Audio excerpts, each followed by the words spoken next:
Vaheguru Ji Ka Khalsa, Vaheguru Ji Ki Fateh. Welcome to GNGC, Camberley, Gurdwara, Guru Nanak Gurdwara Camberley. And we are very grateful today to have our scholar with us. We are very grateful to have a scholar with us, Dr. Gurnam Singh. And I've been asked to give a brief on Dr. Gurnam Singh, which I think is beyond me, to be honest. Dr. Gurnam Singh came to this country in 1962. He's from Yorkshire. I'm from Yorkshire. He's from Bradford. I'm from Huddersfield. We are both Yorkshiremen. And two characteristics of a Yorkshireman are that we are mad about cricket and football. So we can talk about cricket and football every day, all day long. But we are not going to talk about football and cricket, but instead we are going to be talking about Punjabi culture and Sikhi, a comparative analysis. That's what he's going to do. I'm going to give you a bit of a background about him. He's a scholar from Warwick University. He's a professor. He's written over 4 books. He has written hundreds of articles. And if you go to Asian Samachar, you can read them all. And he's always writing. And last night, he was giving a talk at University of Surrey in Guildford. And we spent today at the University of Surrey. As everybody knows, I am a chaplain at the University of Surrey. So we had a very effective day today at the university in terms of having a dialogue with students. And to be honest, the more I say about Dr. Gurnam, the more it's a reflection on my life. Because we are contemporaries and, we have gone through a lot of change in our life. What Dr. Gurnam Singh that you see today is not the Dr. Gurnam Singh I remember in 1984. So we are all on a journey of Sikhi. And he's also in a journey of Sikhi. And this education center that we have developed here at this Gurdwara, this is the place for discussion. This is the place where dialogue takes place. This is the place where, please, and I ask this sincerely, when he finishes his talk, please ask him questions, floor him, ask him every question that you think. Doesn't matter. Controversial, non-controversial. That is the whole idea of this learning process. And we are all going through learning. And therefore, we want to be open about it. That is why we're having, not in Darbar Sahib, but here, in education center. Because education center is a place where discussions take place. This is the place where we learn. This is the place we have dialogue.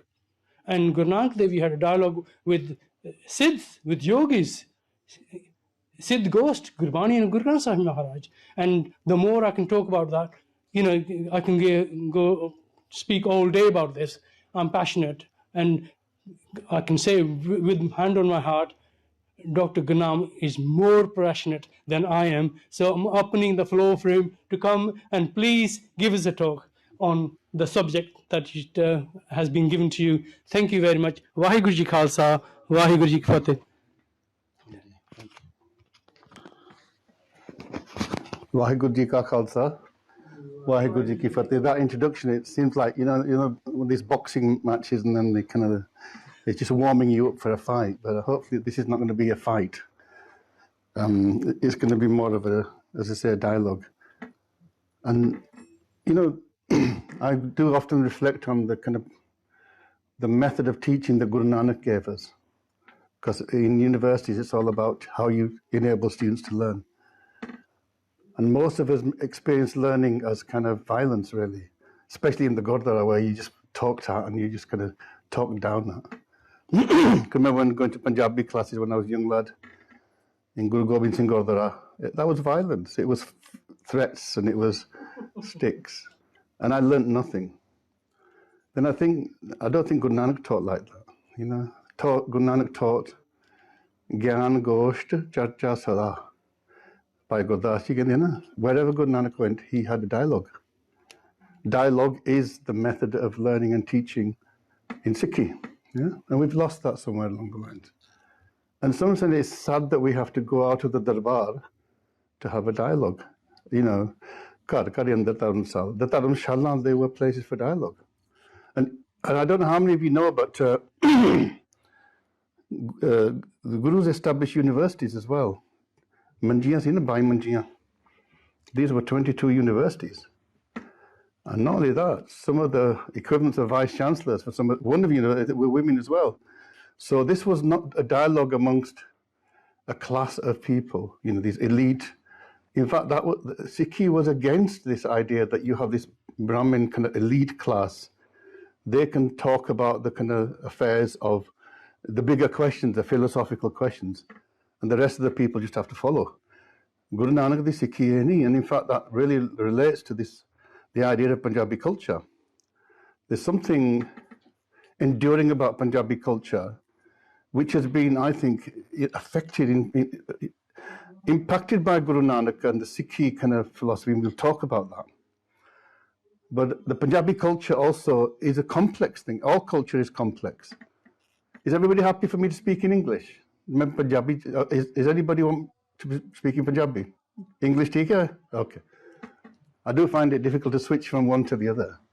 Because ਜਦੋਂ ਪੰਜਾਬੀ ਚ ਬੋਲੀਦਾ ਨਾ ਥੋੜੀ mood ਬਦਲ ਜਾਂਦੀ ਆ ਤੇ ਗਾਲ ਗੋ ਕੱਢਣ ਦਾ ਵੀ ਜੀ ਕਰਦਾ ਨਾ ਦਬ ਕੇ ਦੁੱਬ ਕੇ ਵੀ ਮਨ ਲਾ ਪਈਦੇ ਖਾ ਵੀ ਦਈ ਅੰਗਰੇਜ਼ੀ ਚ ਗਾਲ ਕੱਢਣੀ ਔਖੀ ਆ ਕਹਿੰਦੇ ਨਾ ਪੰਜਾਬੀ ਵੀ ਜੇ ਕੋਈ ਅੰਗਰੇਜ਼ੀ ਬੋਲਦਾ ਜੇ ਤਾਂ ਉਹਦੇ ਧੱਕੇ ਧੁੱਕੇ ਮਾਰੋ ਨਾ ਫਿਰ ਪਤਾ ਲੱਗ ਜਾਂਦਾ ਪੰਜਾਬੀ ਆ ਫੇਰ ਕਹਿੰਦਾ ਤੂੰ ਕੌਣ ਤੈਨੂੰ ਦੇਖ ਲੈਣਾ ਮੈਂ ਚਲੋ ਉਹ ਵੀ ਆਪਾਂ ਕੰਮ ਕੀਤੇ ਸੀ 84 ਤੋਂ ਬਾਅਦ ਤੇ ਹੁਣ ਅਸੀਂ ਦਿਮਾਗ ਨਾਲ ਲੜਦੇ ਆ so it's a very complex subject. It's a big subject. I mean, how can I do justice to Punjabi culture and Sikhi? So here's how I'm probably going to mention a few things, and I'm sure there's a lot more that you can fill in as well. And but I want to thank Bahadur because I haven't really looked at this topic in this sense.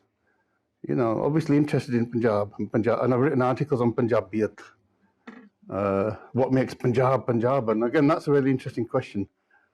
And I do spend a lot of time trying to understand what Sikhi is. What's really interesting is, up until very recently, we haven't even been using the word Sikhi. We've been using the word Sikhism. Sikhism, which has nothing to do with Sikhi. There's nowhere in the Guru Granth Sahib, nowhere in our own literature, in our own history that anybody talks about Sikhism. ਗੋਰਿਆਂ ਨੇ ਸਾਨੂੰ ਲਫ਼ਜ਼ ਦਿੱਤਾ ਸੀ ਅਸੀਂ ਇਹਨਾਂ ਦਾ ਲਫ਼ਜ਼ ਅਪਣਾ ਲਿਆ which is tragic because what is a ism? Anybody, what does ism mean? It's a Latin phrase. What does ism mean? Do you know? Ism, like you have say atheism, Marxism. Is it a group of following? Something along those lines? No, it actually means an ideology. Ism is a kind of like an ideology, set of beliefs, Sikh is not an ideology.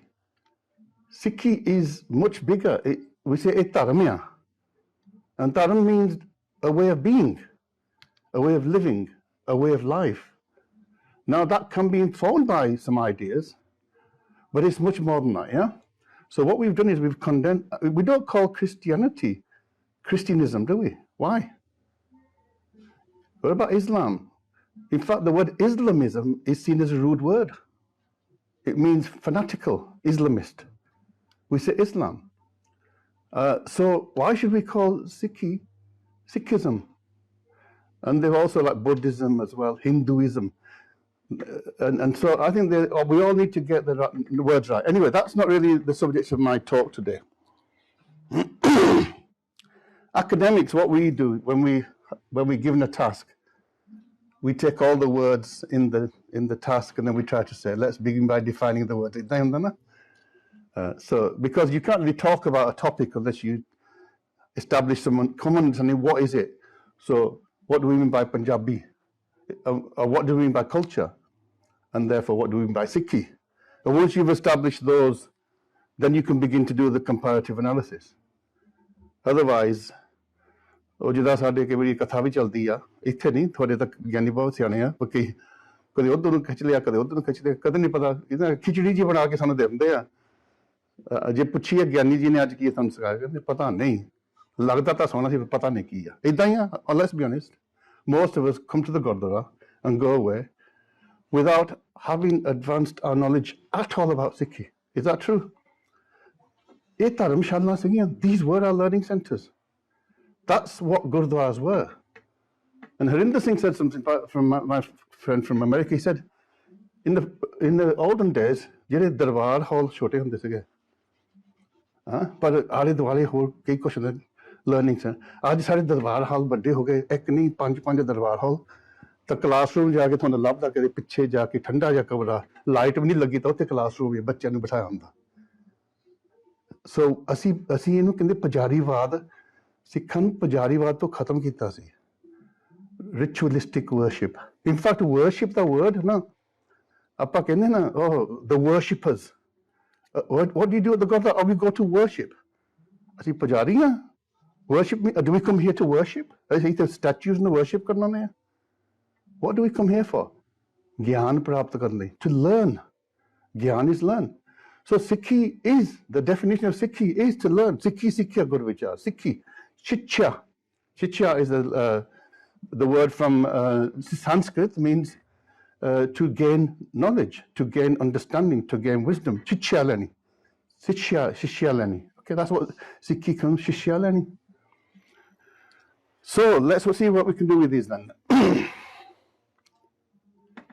So if we look at defining the terms, culture first of all. Actually, if you go into different fields in academia, you'll find different definitions of culture. Yeah? I mean, if there are any biologists amongst you, if I mention culture, you're going to be talking about cultures in kind of like bacterial cultures, yeah? And you think, why is that called a culture as well? You go into music or something, or into, say, art and literature, you'll be talking about books and stories, and yeah? If you go into sociology, you'll find it's about how people arrange themselves, how people make sense of identity. So culture is also a very big, yeah? But the Latin root, colere, agricultural metaphor, literally meaning to till, to cultivate, related to cultivating the soul or developing a philosophical mind. So that's very interesting. So, culture from cultivating, to cultivate. Kheti karni. That's what it means. It's literally, it's a metaphor used when people used to sow the fields. I don't know if you knew that. That's where culture comes from, this idea to cultivate. And of course, when you cultivate, what do? You grow, you create, and it's a process. It's a constant creative process. And in the original definition, it was also about cultivating the soul. So that's very interesting, isn't it? Culture is. We often say that he's a cultured person, and he's not very cultured. What does that mean? Is it about their personality?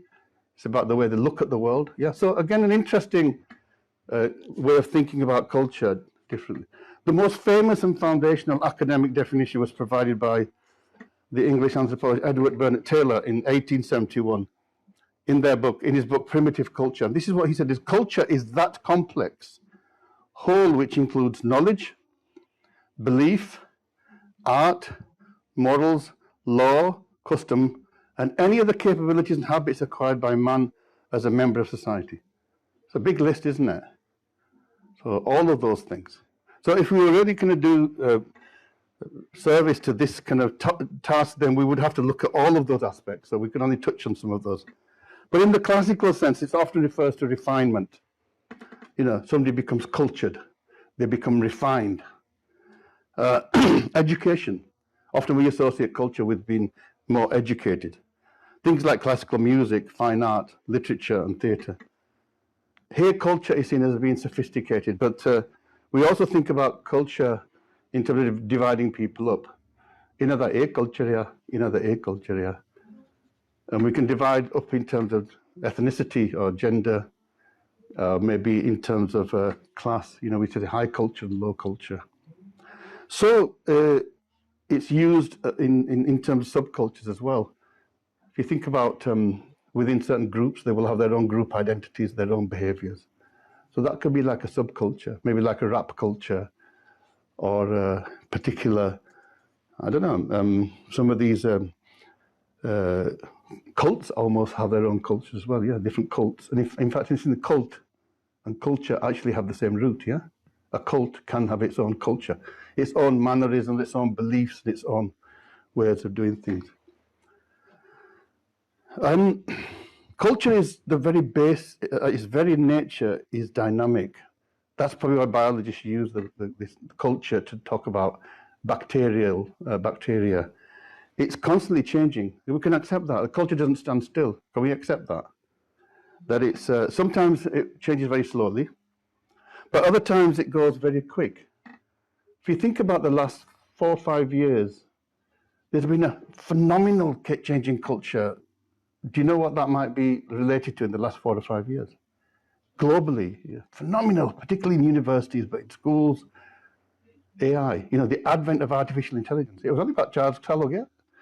ChatGPT comes on board, and it's transformed the world, and we don't know where it's going to take us in such a short period. So sometimes culture can change rapidly, very short.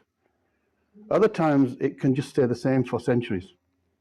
It's not a uniform, But what we do know is it's changing all the time.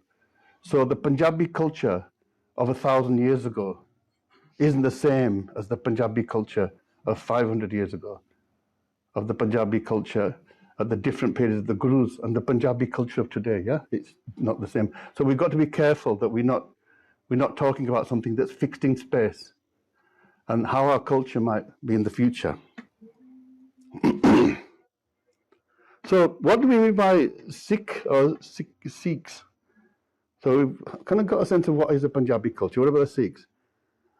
This seems like a simple question, but it's actually quite complex. Within Sikhs, there are subcultures that can manifest a religious beliefs as a certain Nihang culture. We have a Nihang culture among Sikhs, and amongst the different Nihang groups, they'll have their own different cultures. Sometimes we call this Maryada. I know. Maryada is nearly another form of cultural behavior, cultural identity. In fact, these different groups have their own markers of difference, don't they? They have their own standards, Chande. They have their own styles of Bagga. If you think about it, if you look at the different Sikhs, they have, in fact, you can almost say, according to the style, can't you? A Friki, a Patiala Shahi, a Idro, a Sheri, a Pendua, And we get that, and to some extent that's done quite deliberately, because these people who become members of certain groups, self-identifying, I'm not talking about people just kind of drift into the group, but those who, then they put the markers on the outside. Now, we can see that as a problem, or we can just see that as nature. It's just that, people are like that. So if you think about Sikhs there, and that's just a little map, this is where we find Sikhs. So Sikhs living in New Zealand, or in Kenya, Nairobi, in Argentina, they're going to share something, our common, but they can have something quite different as well. If you go into Southall and you go in Camberley, the Sikhs in Camberley have got something in common, but there's differences as well. I know, there'll be differences, that's nature. So we've got to be careful that we don't see Sikhi as one uniform culture. Radha Swami sade chage Nirankari hage. I know some people say these are proper Sikhs, yeah? Actually, there are a lot of Sikhs saying the other groups aren't proper Sikhs, so we all kind of cancel each other out. So nobody's a proper Sikh. And that's another problem in itself. Nanak Panthi. There are millions of Nanak Panthis across India. Hanji. You happy to take questions? Very quickly, what's a Nanak Panthi? Yeah, okay. Well, these are people who emerged as Sikhs during the times of Guru Nanak. So in parts of Sindh in Pakistan, wherever Guru Nanak went, people became Nanak Panthis. Panth means a path, a rasta. They became followers of Nanak Panthi. Okay? If you think about it, wherever Nanak went, and he traveled extensively, these were the first Sikhs, the Nanak Panthis. We've got Nirmalas. Some of those Nirmalas, they are kind of from the kind of Vedantic kind of tradition. They are people who are part of the Hindu sects who then embraced Nanak as well. Okay? Seva Panthis. Siklikar Sikhs. Siklikars were the metal workers who used to make the weapons in the Sikh armies for Guru Gobind. And many of them are down in South India, Maharashtra. And many of them have quite a different lifestyle. And But they all have their case. It's phenomenal. They speak Marathi, they speak different languages. And I did some research on this. And there are some accounts that there are literally millions of Sikh Sikhs across some villages, complete villages of Sikh. Vanjaras is another one. Jat, you heard of Jats? Now, in Haryana we have Jats as well, often, but some of them also trace some of their Sikhi in Haryana. Rajput in Rajasthan, we have Rajput Sikhs. Satnami, I don't know if you've heard of Satnami, Andhra Pradesh, and some of those big in the Hindi belt, UP to Pare, na? There are people who say, Satnamiya. They practice a lot of Hindu rituals, but when you ask them and they say that's come from Guru Nanak, and he gave us Satanam da Pegam. So you've got Satanamis, 3-head show, the white Gore Sikhs who came from Yogi Harbhajan Singh. And then we've got all the Bhagats, Tanna Bhagat in Rajasthan. There are followers of Tanna. Now some of them are becoming Kesatari Sikhs, yeah? Kabir Panthi. So the question is, are all these part of the Sikh identity historically, or do we say there's only a certain group that is Sikh and everybody else is non-Sikh? So we have to make our own decision on that. As a kind of, from an anthropological perspective, I have to say, it's hard kite na kite Sikhi de na jure. From an anthropological perspective. From a Maryada perspective, तुझे आप ही फैसला कर दियो proper Sikh होने हैं, ठीक है? Because somebody will say Amartari Sikh या और कोई Sikh है नहीं. So again, that's an open question. Punjabiyat kiya. Now, this is a really interesting question. Punjabiness or Punjabiyat as a self-proclaimed identity, actually in history is very recent. But Punjab is very old. It's as old as this planet. The civilizations of Punjab go back thousands of years. That's a map of the Indus Valley civilization, 330 BC. 3030 BC, 3,000 saal pehla. And this is the Punjab. And you can see all of these civilizations, Harappan civilization, the Indus Valley. Now, we have to say, ये भी Punjabi culture si, और धरती तो पैदा होया. It's out of the soil of the Punjab. But we probably wouldn't recognize that in terms of how we might think of Punjabi culture today. Huh? So that's another kind of interesting one. So if we think about, we can say that Punjabiyat is a broad ethnic, linguistic, and cultural identity of the people of the Punjab region, transcending many of the borders that we have today, and transcending religious traditions. Yeah? Remember, Sikhism is 500 saal hai, Punjab is 500 saal to bahut purana hai.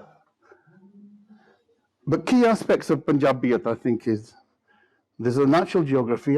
Geography is unique. The Panj Darya. Now, there's an interesting conversation: is why was the Punjab always invaded from the west? Why were they coming to Punjab? Lodi bhi aaye sake, Mughal bhi aaye sake, British ta chalo idhar bhi aaye sake, but they ended up there because the Punjab has always been the breadbasket. It's the most fertile land in the world because of the Panj River. If you go to Egypt, where do you find the population in Egypt? Along the Nile Valley. So most of Egyptian culture evolves through the Nile Valley because nobody's going to live in the desert. So what have you got over here? Just desert. You've got hardly any capacity to grow food. So when they used to come, the invaders, they used to raid the grains. You know that? And they used to raid, and Guru Nanak, he mentioned that in Gurbani as well, we can pick that up. So the natural geography of Punjab, in a sense, defines Punjabi culture. It's not really mountainous, yeah? So, although clearly when you get to the kind of this side, to the Himachal Kindia, it becomes mountainous. But this is mostly flat plains. So there's something unique about a culture where you have flat plains rather than mountainous cultures, yeah? Pahari culture, different from that, it changes. And if you go up there, you'll find that the culture changes quite rapidly. But we can think about Gurmukhi and Shamukhi as these two scripts that are seen as the Punjabi, indigenous Punjabi script, Gurmukhi, Tashamukhi.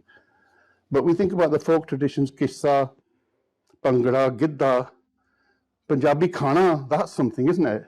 Tandooriyan, makki diyan rotiyan, all these things. They all come out of that geography. Dod diyan, ke diyan, all these things. And that's spread across the world. Lodi, these festivals, Vaisakhi, Eid. Eid is also a Punjabi festival. Eid, we don't think it is, but actually, before the partition, Eid was massive for all Sikhs. Because Hindu, Muslim, Sikh, they used to celebrate each other's festivals.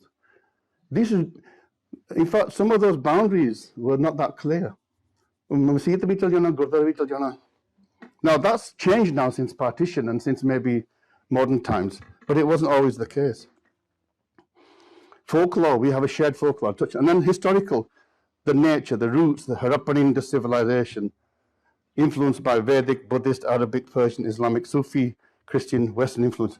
So all of those other cultures have come to impact what is Punjabi culture. Now, you can either say that those are non-Punjabi cultures that are coming into Punjab, Mughals, or you can say, no, culture is what we sociologists call syncretic. That means culture has always been made out of, clashes of cultures and new cultures emerge. Just like today, we're kind of British Sikhs, aren't we? We dress in a particular way that reflects both some aspects of our Punjab, but also this West. On jeena, that's not indigenous Punjabi wear, is it? Dhotiyan honi chahidiyan. Dhotiyan, dhoti. Salwar Afghanistan to aunਦੀ ਆ ਹੁਣ ਸਾਡੀਆਂ ਮਾਵਾਂ ਸਲਵਾਰ ਕਮੀਜ਼ ਪਾਉਂਦੀਆਂ. So all of these things mix in, intermingle. Okay. But this is the interesting question is, when does a self-conscious Punjabi identity emerge?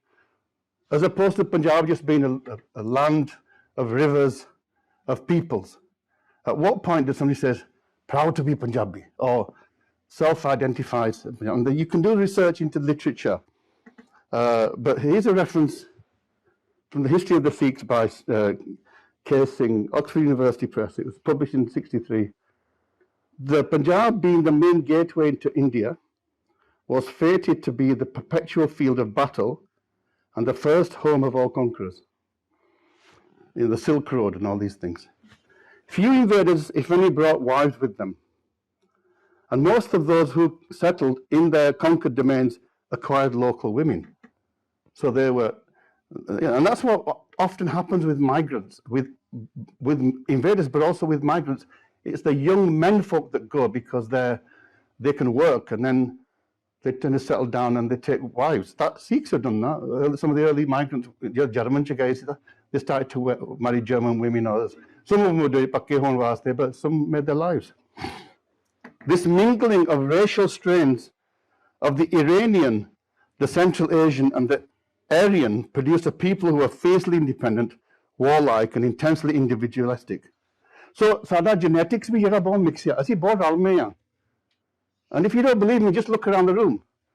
Sadiyan shaklan sariyan de different ya thodi bahut. Our skin tones are different. Our hair tone.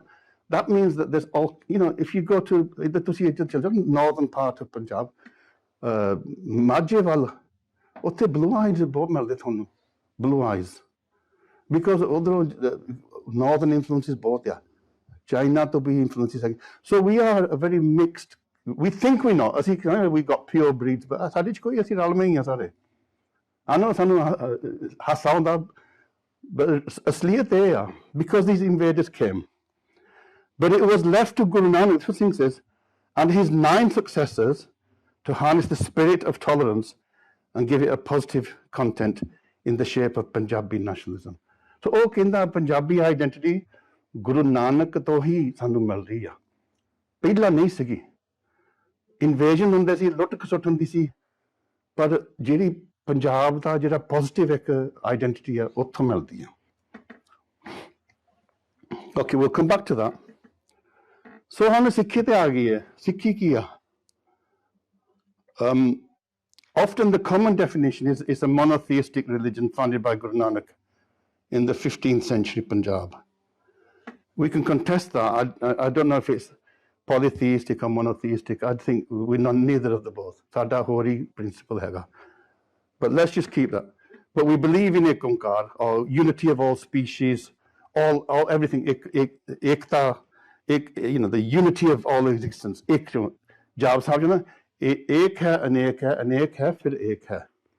That's our basic theological belief. The ek jo sab kuch paida hoya.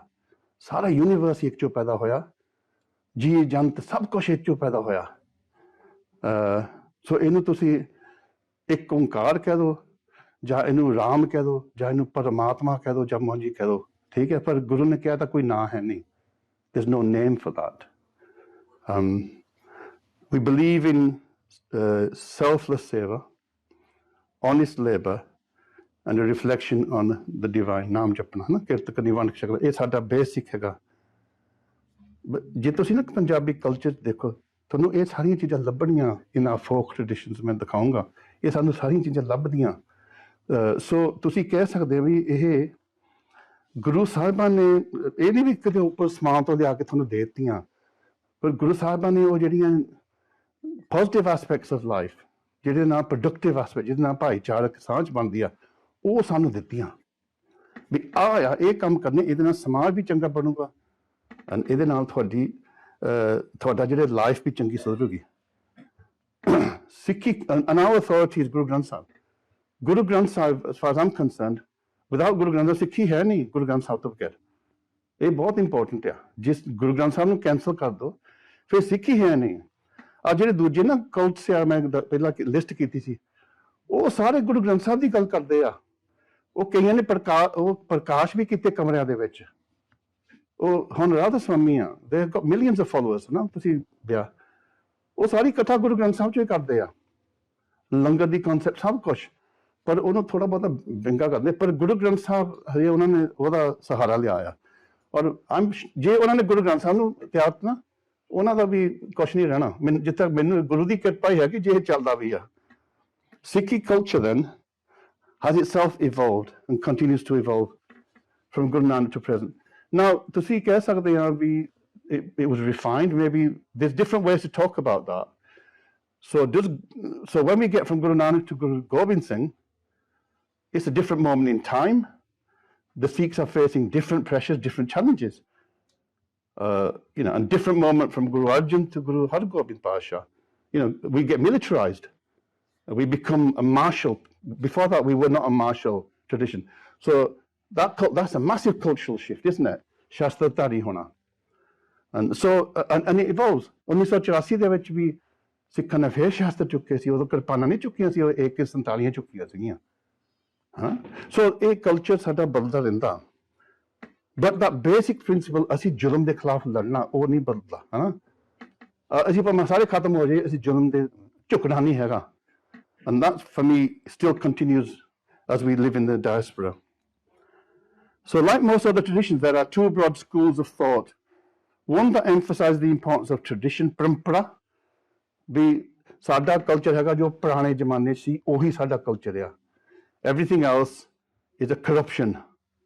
ਸਾਡੇ 'ਚ ਹੈਗੇ ਕਈ ਪਰੰਪਰਾਵਾਦੀ ਨੂੰ ਕਹਿੰਦੇ ਆ ਕਿ ਤੁਸੀਂ ਇਹ ਨਹੀਂ ਕਰ ਸਕਦੇ ਤੁਸੀਂ ਇਹ ਪੈਂਟਾਂ ਪੁੰਟਾਂ ਲਾਓ ਤੁਸੀਂ ਨੰਗੀਆਂ ਲੱਤਾਂ ਨਾਲ ਜਾਵੋ ਤੁਸੀਂ ਇੱਕ ਹੀ ਕੱਪੜੇ ਪਾਏ ਆ ਉਹ ਵੀ ਠੀਕ ਆ ਕਿਉਂਕਿ ਉਹ ਆਪਣੇ ਉਹ ਟ੍ਰੈਡੀਸ਼ਨ ਨੂੰ ਪ੍ਰੀਜ਼ਰਵ ਕਰਨਾ ਚਾਹੁੰਦੇ ਆ ਜਿੱਦਾਂ ਸਾਡੇ ਵੀ ਟ੍ਰੈਡੀਸ਼ਨ ਹੈਗੇ ਆ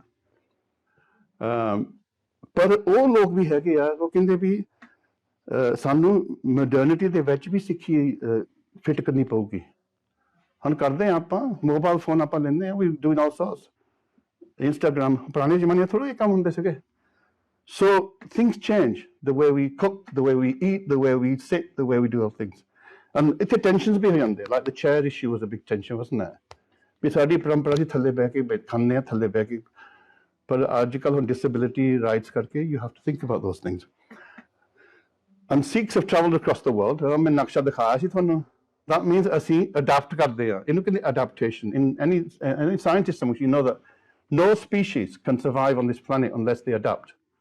Yeah, evolution and adaptation is critical, and that's the same with any other, even the thought process. If it doesn't adapt, it can't survive. But there are tensions there. So now that we've established these kind of different parts, now let's look at the interplay between Sikhi and Punjabi culture. And that interplay, that clash really begins in the kind of late 15th century. Guru Nanak comes onto this earth, and immediately he's in conflict. He's in conflict with his own family. The traditions that his family, Janul was a tradition that was widely practiced. ਕਹਿੰਦਾ ਮੈਂ ਨਹੀਂ ਲੈਣਾ ਦਿਆ ਕਪਾਸਨ ਤੋਕ ਸੂਤ ਜਤ ਕੰਦੀ ਸੱਤ ਵਟ ਕਹਿੰਦਾ ਮੈਨੂੰ ਇਹ ਜਨੂਨ ਤਾਂ ਹੈ ਹੀ ਤਾਂ ਭਾਂਡੇ ਹੈ ਹੀ ਤਾਂ ਵਟ ਜੇ ਉਹ ਦਇਆ ਧਰਮ ਵਾਲਾ ਜਨੂਨ ਹੈਗਾ ਜਾਂ ਕਦੇ ਟੁੱਟ ਉਹ ਮੈਨੂੰ ਦੇ ਦੇ So he's challenging the authority of the Pandit. He's challenging the linguistic hegemony of Sanskrit. He's saying, no, ordinary language has got value. ਆਮ ਜਿਹੜੀ ਕਹਿੰਦੇ ਨੇ ਭਾਸ਼ਾ ਜਿਹੜੀ ਆਮ ਲੋਕਾਂ ਦੀ ਭਾਸ਼ਾ ਹੈਗੀ ਆ common language, common ਬੋਲ ਇਹਦੇ ਵਿੱਚ ਵੀ ਵਜਨ ਆ ਇਹਦੇ ਵਿੱਚ ਵੀ ਤੁਸੀਂ ਭਗਤੀ ਕਰ ਸਕਦੇ ਆ and so not only does he challenge the hegemony of the Sanskrit, he invents a new language. Guru Nanak ਪਾਤਸ਼ਾਹ ਨੇ ਹੀ ਪੰਜਾਬੀ ਦੀ ਸ਼ੁਰੂਆਤ ਕੀਤੀ ਸੀਗੀ ਗੁਰੂ ਗ੍ਰੰਥ ਸਾਹਿਬ ਦੇ ਪੱਟੀ ਵੀ ਹੈਗੀ ਆ ਇਹ ਜਿਹੜੀ ਲਿਪੀ ਗੁਰਮੁਖੀ ਆ ਗੁਰੂ ਨਾਨਕ ਤੋਂ ਸ਼ੁਰੂ ਹੋਈ ਆ So Sikhi arose within the Punjabi cultural landscape, drawing on existing folk and devotional traditions. Now, it's a tension between the Sufi tradition, the Bhakti tradition. Some scholars say that, in fact, some scholars go as far as say that Guru Nanak was a follower of Kabir, which is really wrong. Yeah, in fact, kaiyaan ne likhya kehanda vi Kabir Guru si Guru Nanak da kaiyaan ne likhya da. Par ਇਹਦੇ ਬਾਰੇ ਸਾਨੂੰ ਪਤਾ ਆ ਗੁਰੂ ਨਾਨਕ ਨੂੰ ਤਾਂ ਸਿੱਧਾ ਨੇ ਪੁੱਛਿਆ ਸੀ ਵੀ ਤੇਰਾ ਗੁਰੂ ਕੌਣ ਆ ਤਾਂ ਜਵਾਬ ਕੀਤਾ ਸੀ ਗੁਰੂ ਨਾਨਕ ਨੇ ਤੇਰਾ ਕਵਨ ਗੁਰੂ ਜਿਸ ਕਾ ਤੂੰ ਚੇਲਾ ਗੁਰੂ ਨਾਨਕ ਨੇ ਸ਼ਬਦ ਗੁਰੂ ਸੁਰਤ ਮੇਰਾ ਤਾਂ ਸ਼ਬਦ ਗੁਰੂ ਆ ਮੇਰਾ ਕੋਈ ਦੇਹ ਗੁਰੂ ਨਹੀਂ ਹੈਗਾ so that deals with that question we Guru Nanak somehow was having said that ਇਹ ਕੋਈ ਸ਼ੱਕ ਦੀ ਗੱਲ it's no doubt that Guru Nanak for example Baba Farid ji ਦੀ ਜਿੰਨੀ ਬਾਣੀ ਹੈ ਗੁਰੂ ਗ੍ਰੰਥ ਸਾਹਿਬ ਦੇ ਵਿੱਚ have you ever wondered ਕਿੱਥੋਂ ਆਈ ਆ ਕਿਸੇ ਨੇ ਇਕੱਠੀ ਕੀਤੀ ਹੋਊਗੀ ਇਨਫੈਕਟ ਬਾਬਾ ਫਰੀਦ ਨੇ ਕੁਛ ਆਪਣੀ ਬਾਣੀ ਲਿਖੀ ਨਹੀਂ ਜੇ ਤੁਸੀਂ ਜਾਓ ਨਾ ਉਹਨਾਂ ਦੇ ਔਰ ਬਾਬਾ ਫਰੀਦ ਜੀ 400 ਸਾਲ ਗੁਰੂ ਨਾਨਕ ਤੋਂ ਪਹਿਲਾਂ ਸੀਗੇ ਉਹਨਾਂ ਜਿਹੜੀ ਗੱਦੀ ਨਸ਼ੀਨ ਆ ਦਾ ਡਿਸੈਂਡੈਂਟਸ ਜਿਹਨਾਂ ਹਜੇ ਵੀ ਉੱਥੇ ਜਗ੍ਹਾ ਹੈਗੀ ਆ ਉਹ ਔਰਲ ਟ੍ਰੈਡੀਸ਼ਨ ਦੇ ਨਾਲ ਗਾਉਂਦੇ ਹੁੰਦੇ ਸੀਗੇ ਤੇ ਜਦੋਂ ਗੁਰੂ ਨਾਨਕ ਪਾਤਸ਼ਾਹ ਗਏ because Guru Nanak was curious ਗਿਆਨ ਗੁਰੂ ਨਾਨਕ ਨੇ ਜਿੱਥੇ ਸਤਨਾਮ ਕਰਤਾਰ ਦਾ ਪੈਗਾਮ ਦਿੱਤਾ ਹੋਇਆ ਹੀ ਸਪਰੈਡ ਦ ਮੈਸੇਜ ਉਹ ਗਿਆਨ ਵੀ ਇਕੱਠਾ ਕੀਤਾ ਉਹਨਾਂ ਨੇ because he believed that knowledge was universal so ਉਹਨਾਂ ਨੇ ਬਾਬਾ ਫਰੀਦ ਜੀ ਦੇ ਉੱਥੇ ਜਾ ਕੇ ਉਹਨਾਂ ਨੇ ਸੁਣ ਕੇ ਉਹ ਲਿਖ ਕੇ ਪੰਜਾਬੀ ਦੇ ਵਿੱਚ ਲਿਖ ਕੇ ਤਾਂ ਮੁੜ ਕੇ ਲਿਆਉਂਦੇ ਆ ਕਈ ਲੋਕ ਇਹ ਵੀ ਕਹਿੰਦੇ ਵੀ ਜਿਹੜੀ ਬਾਬਾ ਫਰੀਦ ਦੀ ਪੰਜਾਬੀ ਸੀ ਤਾਂ ਜਿਹੜੀ ਬਾਬਾ ਫਰੀਦ ਦੀ ਬਾਣੀ ਗੁਰੂ ਗ੍ਰੰਥ ਸਾਹਿਬ ਇਹਦੇ ਵਿੱਚ ਫਰਕ ਆ ਓਕੇ ਚਲੋ ਇਹ ਵੱਖਰੀ ਗੱਲ we haven't got the original so we can't compare ਸੋ ਆਪਾਂ ਨੂੰ ਪਤਾ ਵੀ ਇਹ ਟ੍ਰੈਡੀਸ਼ਨਸ ਦੇ ਵਿੱਚੋਂ ਪੈਦਾ ਹੋਈ ਸਿੱਖੀ ਕਲਚਰ ਆਪਾਂ ਇਹ ਨਹੀਂ ਕਹਿੰਦੇ ਵੀ ਗੁਰੂ ਨਾਨਕ ਇਹਨਾਂ ਚੋਂ ਪੈਦਾ ਹੋਇਆ ਕਿ ਗੁਰੂ ਨਾਨਕ ਤਾਂ ਕੱਲ ਤਾਰਨ ਗੁਰੂ ਨਾਨਕ ਆਇਆ ਸਤਨਾਮ ਪਰਮੰਤ ਸੁਣਾਇਆ ਉਹ ਤਾਂ ਆਪਾਂ ਕਹਿੰਦੇ ਉਹ ਤਾਂ ਪਰਮਾਤਮਾ ਨੇ ਭੇਜਿਆ ਇਹ ਕੋਈ ਸ਼ੱਕ ਦੀ ਗੱਲ ਹੈ ਨਹੀਂ but we have to say the early Sikhi history is inseparable from the history of Punjab so ਜਦੋਂ ਉਦੋਂ ਫਿਰ ਗਿਣਤੀ ਤਾਂ ਥੋੜੀ ਸੀ ਸਾਡੀ ਗੁਰੂ ਨਾਨਕ ਕਿੰਨੇ ਸੀ ਲੋਕ ਥੋੜੇ ਸੀ ਸ਼ਹਿਰ ਵਸਦੇ ਸੀ ਗੁਰੂ ਨਾਨਕ ਪਾਤਸ਼ਾਹ ਨੇ ਕਰਤਾਰਪੁਰ ਤਾਂ ਚਲੋ ਬਾਅਦ ਚ ਸੀ ਪਰ ਹੌਲੀ centers were developing and as those centers expanded then the Sikhi culture that was coming also expanded but what we have to accept okay no problem yeah can we get it off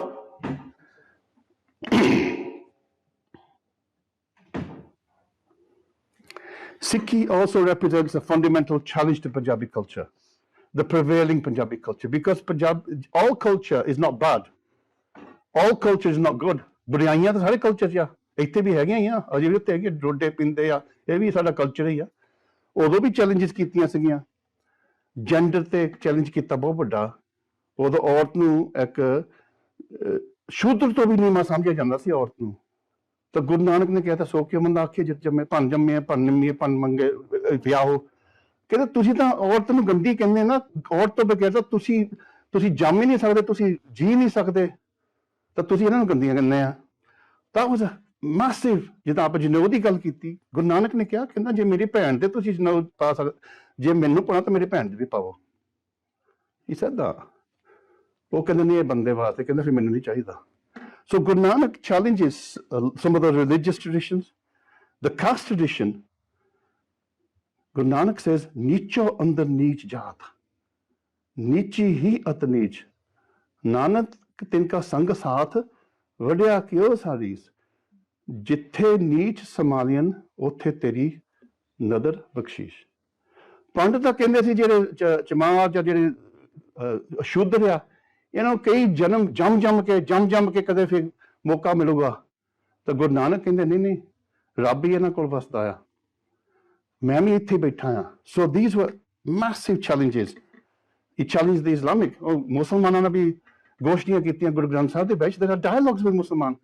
ਕਹਿੰਦੇ ਮੁਸਲਮਾਨਾਂ ਤੁਸੀਂ rituals ਕਰਦੇ ਆ, ਮੈਂ ਤੈਨੂੰ definition ਦਾ ਮੁਸਲਮਾਨ ਮੋਮ ਦਿਲ, ਤੁਸੀਂ ਤਾਂ ਇੱਥੇ ਲੋਕਾਂ ਨੂੰ ਮਾਰਦੇ ਆ, ਮੁਗਲਾਂ ਨੇ ਆ ਕੇ ਲਹੂ ਪੀਤਾ, ਲੋਕਾਂ ਦਾ ਕਤਲੇਆਮ ਕੀਤਾ।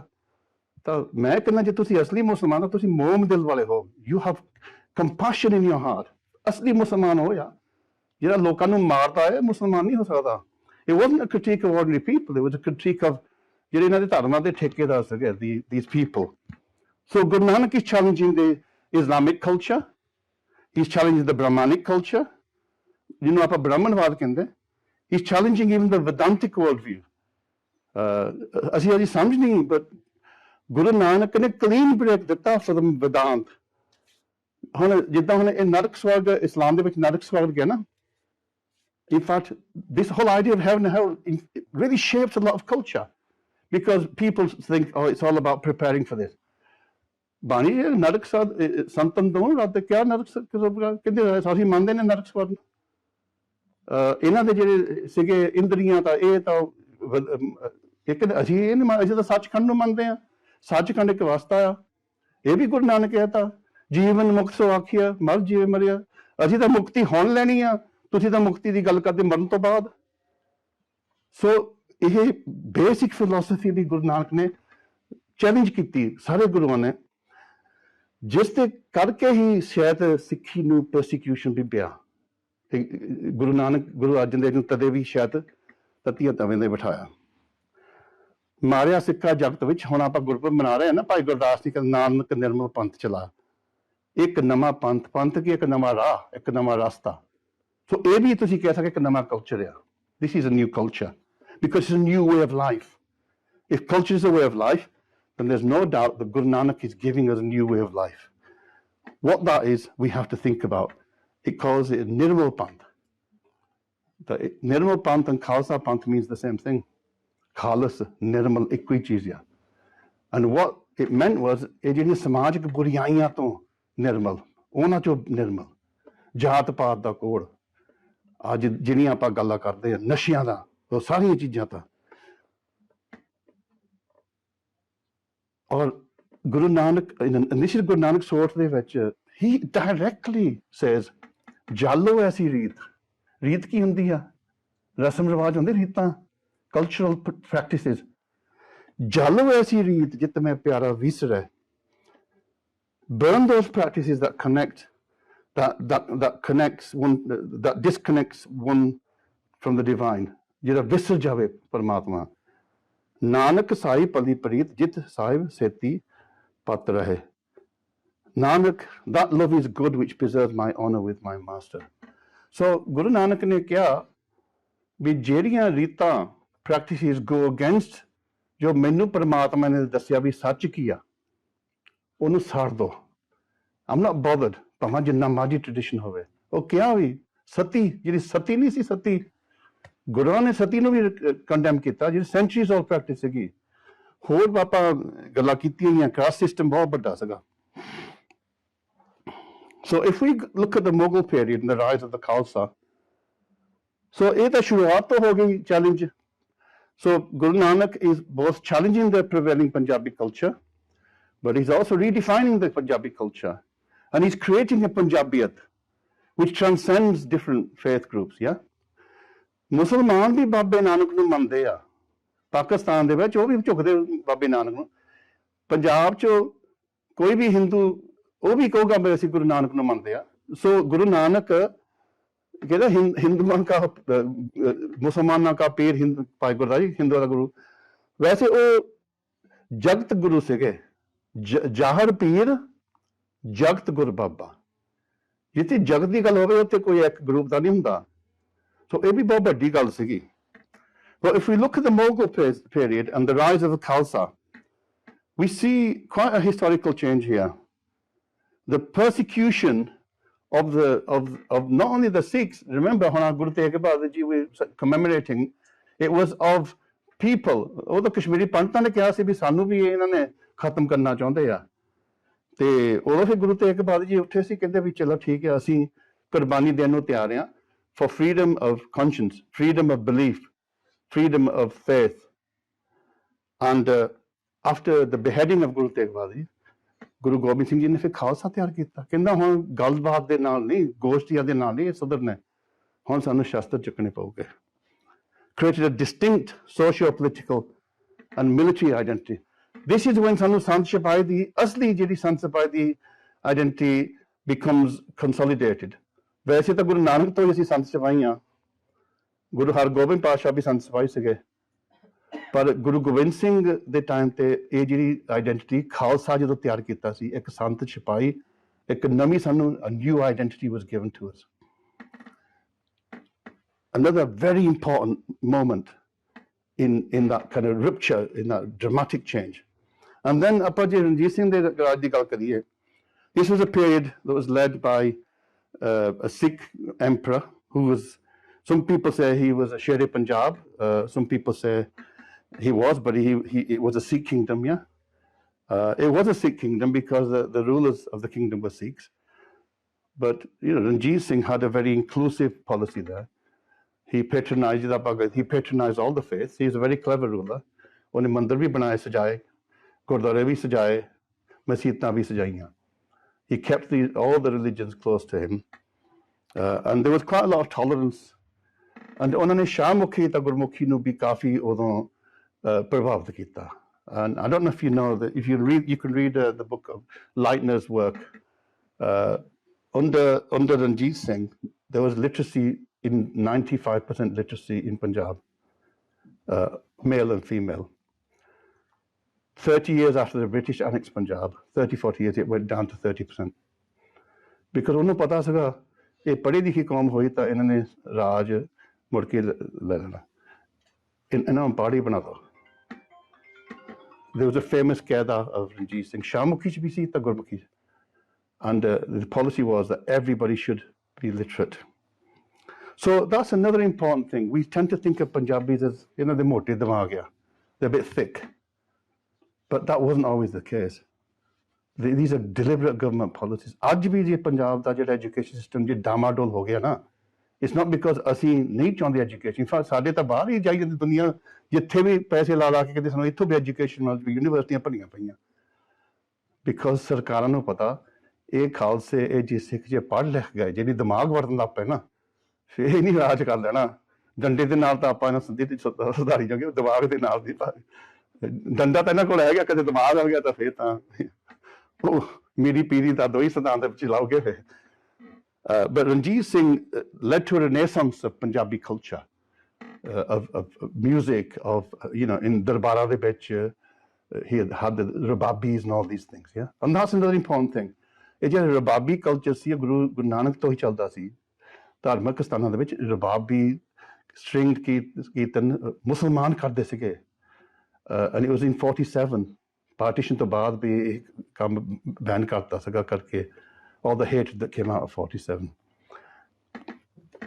I mean there are other arguments as well I just want to move quickly I'm thinking about time to a literary perspective ਇੱਥੇ ਪ੍ਰੋਫੈਸਰ ਪੂਰਨ ਸਿੰਘ ਨੇ ਕਾਫੀ ਇਹਦੇ ਬਾਰੇ ਲਿਖਿਆ ਆ and it's often quoted Punjab ਗੁਰਾਂ ਦੇ ਨਾਂ ਤੇ ਵਸਦਾ ਹੈ you've heard that Pooran Singh famous quote and what Pooran Singh says he says Punjab is a synthesis of culture and spirit he saw that the robust passionate character of the Punjabi peasant and worker was the natural vessel for the Khalsa spirit ਉਹ ਕਹਿੰਦਾ ਖਾਲਸਾ ਪੈਦਾ ਹੀ ਪੰਜਾਬ 'ਚ ਹੋਣਾ ਸੀਗਾ ਹੋਰ ਕਿਤੇ ਪੈਦਾ ਨਹੀਂ ਹੋ ਸਕਦਾ ਸੀਗਾ ਕਿਉਂਕਿ ਉਹ ਪੰਜਾਬ ਦੀ ਧਰਤੀ ਪੰਜਾਬ ਦਾ ਲਹੂ ਪੰਜਾਬ ਦਾ ਇਤਿਹਾਸ, ਪੰਜਾਬ ਦੇ ਸਟਰਗਲ ਉਹਦੇ ਵਿੱਚੋਂ ਹੀ ਪੈਦਾ ਹੋਣਾ ਸੀਗਾ। The Punjab is the cradle of the Sikh Gurus and its peace. Its people, a race of straightforward men of action. They live a simple, austere life of incessant labour. And he argued that Punjabi cultural soil was uniquely ready to receive and manifest the ideals of Sikhi. He believed that the Sikh faith gave a new, raw, passionate Punjabi life of divine purpose and ethical direction. And I wanted to get anda swad ta naam da swad hai. The pleasure that comes from eating the grain is the same pleasure that comes from naam. And in some senses, ਜਿਹੜੀ ਸਾਡਾ ਰੋਟੀਆਂ ਆ, ਸਾਡਾ ਲੰਗਰ ਆ, it is also an embodiment of that Punjab ਦੇ ਵਿੱਚੋਂ.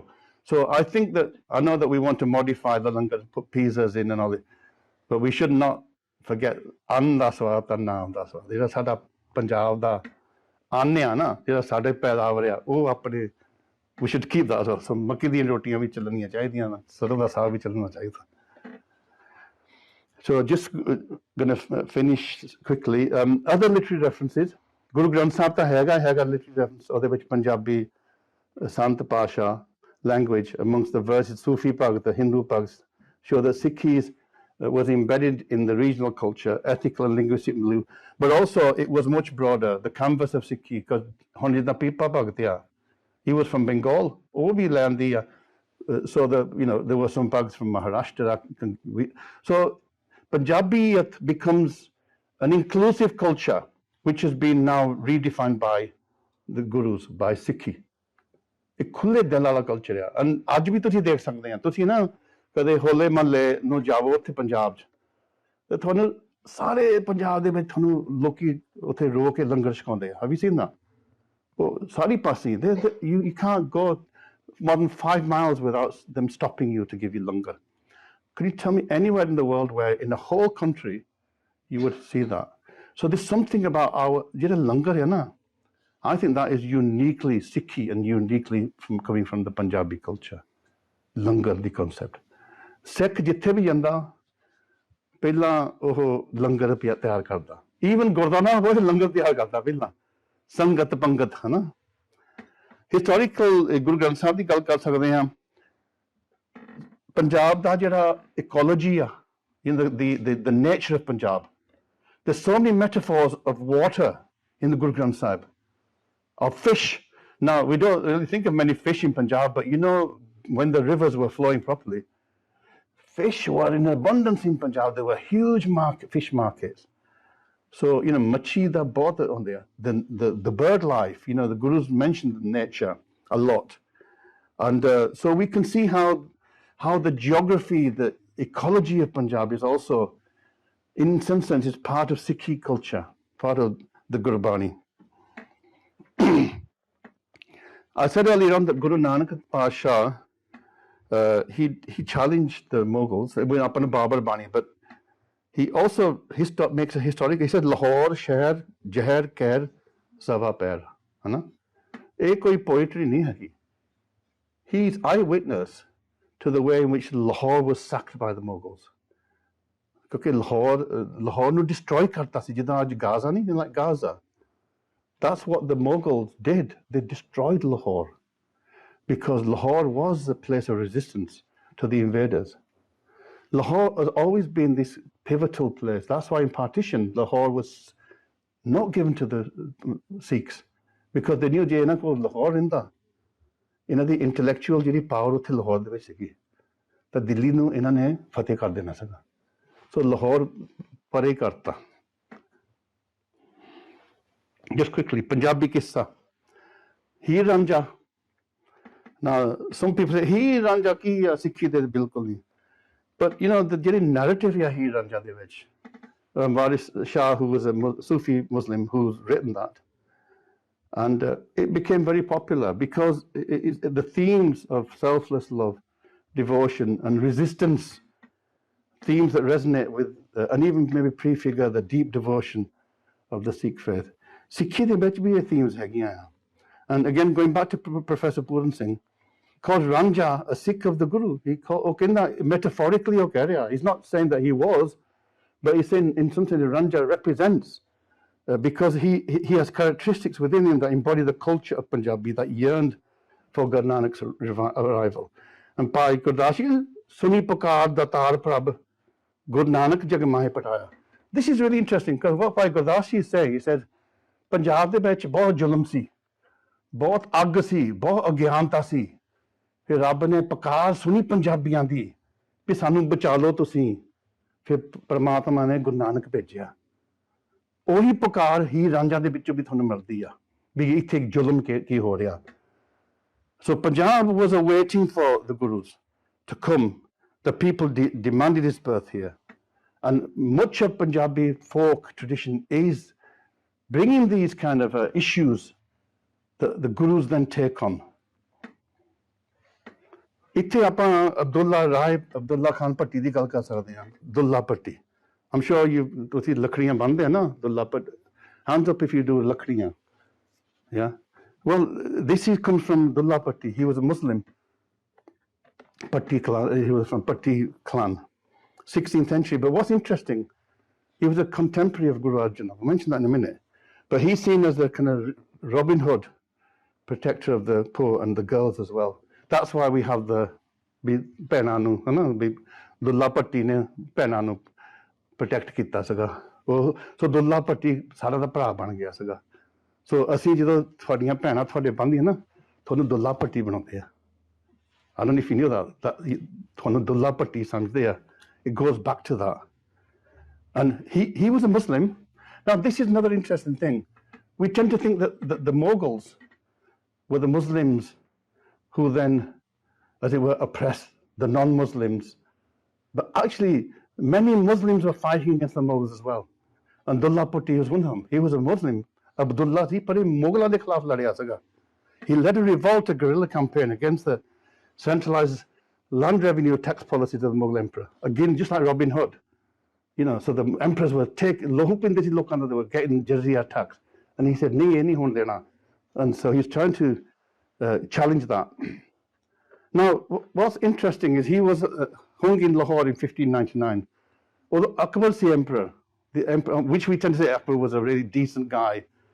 That's the image we've created. No? And Shah Hussain, he was a Sufi poet, witnessed that. Kahe Hussain Fakir Sain, ta takht na milde mangya. Kinte Fakir o Paramatma, ਇਹ ਜਿਹੜੀ ਤਖਤ ਆ ਇਹ ਮੰਗਣ ਦੇ ਨਾਲ ਨਹੀਂ ਮਿਲਦੇ ਤੁਹਾਨੂੰ ਲੜਨਾ ਪੈਂਦਾ you have to fight the imperialists. And so the interesting thing is, although there's no evidence that Dulla Patti met Guru Arjan, but he's in the same place at the same time and he's been executed by Akbar. And what's really interesting is, again, if you think of from political side now, Akbar knows there's a revolt taking place against the taxes. So I need to find some way to put down the revolt. What better way than to go to Guru Arjan Dev Ji and give him something in return, then we will pacify the people. Now, I'm not saying that happened, but it's an interesting hypothesis that maybe somebody can research, is that the reason why Guru Arjan, why he embraced Guru Arjan, because we know about the story about Akbar, was that he wanted now to try and create peace in Punjab. And one way to do that was to try and give in to some of the demands. And Guru Arjan was such a respectable figure that seems like an ideal political maneuver. But there are conflicts. Last couple of slides and then we'll have a discussion. Sikhi sought to reform, reject, or transcend aspects of local Punjabi and broader Indian culture, especially the feudal attitudes towards women who were seen as property of men. Strictly rejected the caste system, Jat Baradari, preached absolute equality of human worth and potential. Now, we're not saying equality of people because that's a Western tradition today, but equality of worth, of value. Okay? I don't think the Guru said, although there are examples where women became warriors, but generally speaking, there was still a sense that everybody had their own different roles, but they should have dignity in that role. Rejection of idolatry, empty rituals, sacrifice rituals, Jathera ancestor shrine superstition, and all of this is in Sikh Maryada, by the way. Challenge the traditional consumption of meat, halal and chadka. That doesn't say that they ban the consumption of meat, but they challenge the idea of ritualized slaughtered meat, drugs, alcohol, tobacco, ritualized foods and offerings, these kind of ritual, they challenged all that.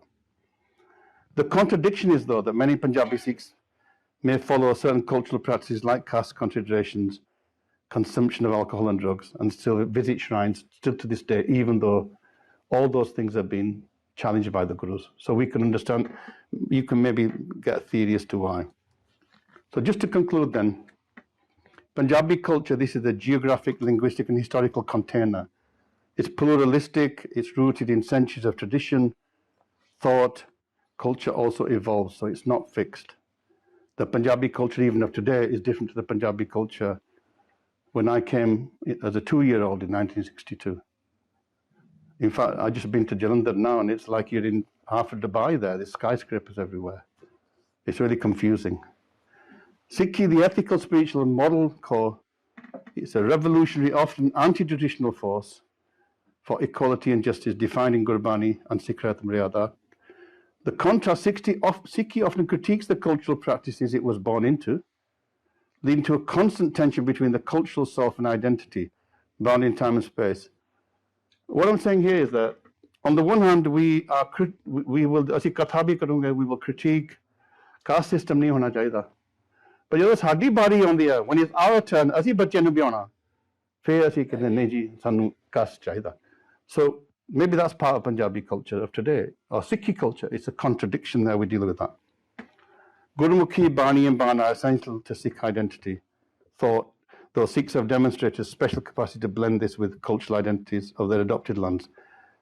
This is not a weakness, this is a strength. We're not giving up on our traditions.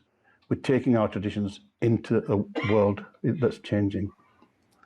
Hanji, that's it. Waheguru Ji Ka Khalsa, Waheguru Ji Ki Fateh. Waheguru Ji Ka Khalsa, Waheguru Ji Ki Fateh. What a wonderful presentation.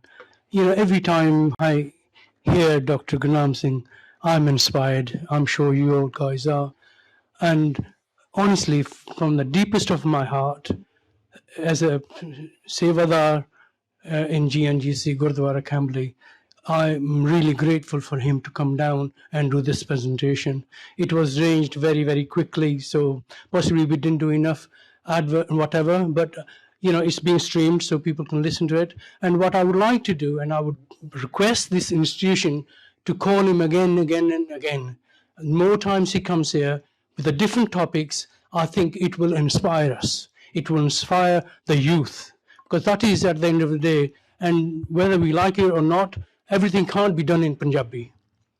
You know, because children who are born in this country, children go to school in this country, the only language they really understand and they can think and grasp in is English. And that's why I think it's very important that we keep both languages alive. We keep Punjabi alive. ਅਸੀਂ ਪੰਜਾਬੀ ਤਾਂ ਨਹੀਂ ਛੱਡਣੀ ਹੈਗੀ, ਪੰਜਾਬੀ ਤਾਂ ਸਾਡੀ ਜਿੰਦ ਜਾਨ ਆ, but ਸਾਨੂੰ ਬੱਚਿਆਂ ਵਾਸਤੇ, you know, we have to inspire the younger generation, and he does an excellent job in my view. Thank you very much, Dr. Gurnam Singh, for all that you've done. Waheguru Ji Khalsa, Waheguru Fateh. Any questions, Anji? Yes, yes. Anybody want to, could be anything at all. Anji, Shira, Khalsa, Waheguru Ji Fateh. 1, 2, 2. Last slide talked about consumption of meat, rituals and superstition, and I believe. Sorry. Hopefully you can hear me now.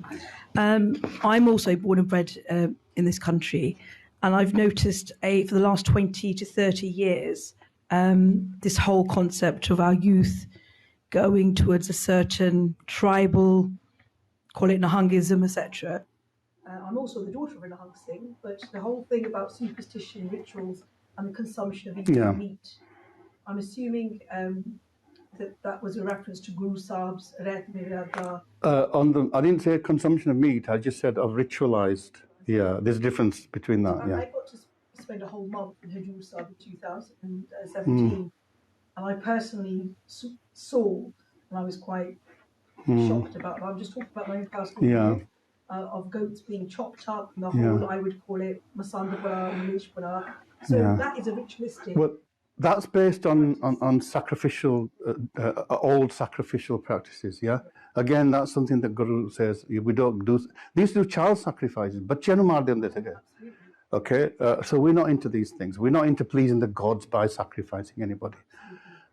And I come from a Nihang family as well. My mummies were all Nihangs as well. I would say that the Nihangs have a culture of their own. It's called a Nihang culture. And they might even claim, look, don't even think that we represent the whole of the Sikhs. We are just what we are. And I think we just leave them, let them be. You just let them be, and we're okay. They've got their own culture. Let them be. You know, they all have their own way of standing and bowing and doing all these things. That's it. ਬਾਗ ਆ ਸਾਡਾ ਜਦੋਂ ਮੈਂ ਕੱਲ ਕਿਹਾ ਹੁਣ ਅਸੀਂ ਰਾਧਾ ਸਵਾਮੀਆਂ ਨੂੰ ਬੜੀ ਅੰਕਾਲਾ ਕਰਦੇ ਹੁੰਦੇ ਸੀਗੇ ਉਹ ਵੀ ਇਨਸਾਨ ਹੀ ਆ ਜਿਹੜੇ ਇੰਨੇ ਲੱਖਾਂ ਦੀ ਗਿਣਤੀ ਜਾਂਦੇ ਆ so we have to become more tolerant but ਸਾਡੀ ਜਿਹੜੀ ਸਿੱਖ ਰਿਆਤ ਮਰਿਆਦਾ ਨਾ ਉਹਨੂੰ ਨਾ ਆਪਾਂ ਕਦੇ ਛੇੜੀਏ ਜੇ ਉਹ ਹੈ ਨਹੀਂ ਤਾਂ ਫਿਰ then we not only cults with different religions then. So we need a common thread, but within that common thread I think you need some flexibility because even ਹੁਣ ਅਸੀਂ ਇੱਥੇ ਵੈਸਟ ਦੇ ਵਿੱਚ ਆ ਉਹ ਕਹਿੰਦੇ ਤੁਸੀਂ ਸਿੱਖੀ ਛੱਡ ਦਿੱਤੀ ਤੁਸੀਂ ਕੋਟ ਪੈਂਟ ਪਾਏ ਆ I don't feel that ਮੈਂ ਸਿੱਖੀ ਛੱਡੀ ਆ maybe somebody else might do that ਕੋਈ ਕਹਿੰਦੇ ਤੂੰ ਦਾੜੀ ਬੰਨੀ ਆ ਤੂੰ ਸਿੱਖੀ ਹੈ ਨਹੀਂ so ਇਹ ਤਾਂ ਸਾਡੀਆਂ ਆਦਤਾਂ ਹੀ ਭੈੜੀਆਂ ਨਾ but we just tolerate that so I don't think we should get into conflict over these things we just waste a lot of energy that's how I see it anyway and Nihang ਉਹਨਾਂ ਮੈਂ ਗੱਲਾਂ ਕਰਦਾ ਹੁੰਦਾ You know, when they talk, they say, "Bhai, theek hai," all that kind of stuff. You know, mojjan karde si, anand lenne ha. Theek hai, lai jao anand. More questions. Yeah, and in terms of people and their personal lives, there's obviously culture and Sikhi.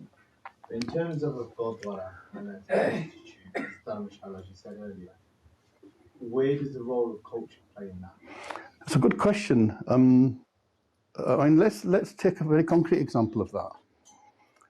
We live in a country where we have disability discrimination legislation, which means it can be a criminal offence actually if you discriminate against disabled people.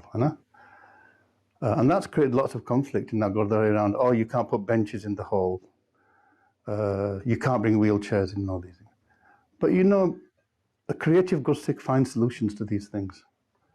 I think we have to be creative.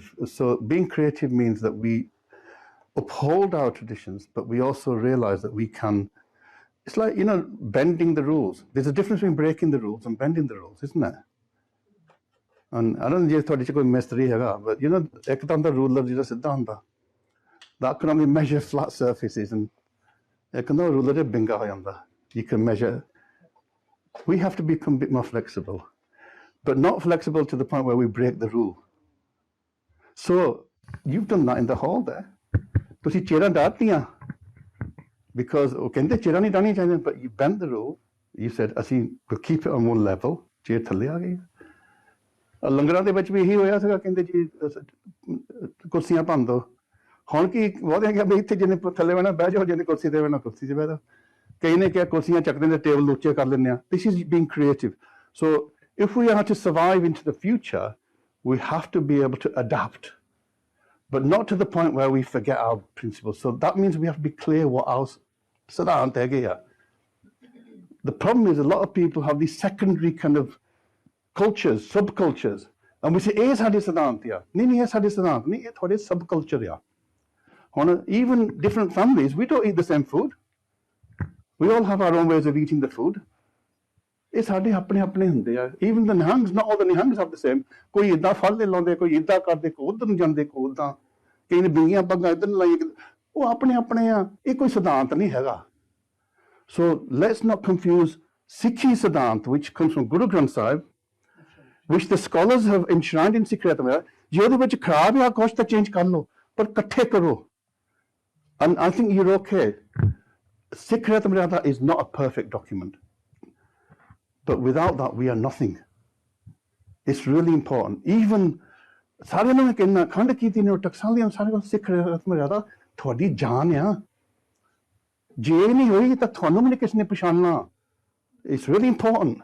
ਹਾਂਜੀ. I don't know if that answers your question. Hi, Father Ji, really enjoyed that. So, Ji, I think you've established that it's known that our gurus, beyond doubt, established a culture, a culture of rebellion to begin with, a culture of eating in a different way, music, poetry, and with later gurus, that of physical fitness and physical prowess. Now, all of these things feed into, this thing, culture. Culture it's a central pillar of what makes nationhood or qawmi. Yeah. So I suppose the question is, what came first? Was it qawmi or was it panth? Panth. Marya Sikha Jagat vich Nanak Nirmal Panth chalaya. And the word panth means ra, path. It's from path. It means a way of life, a way of being. And along the line, it becomes institutionalized.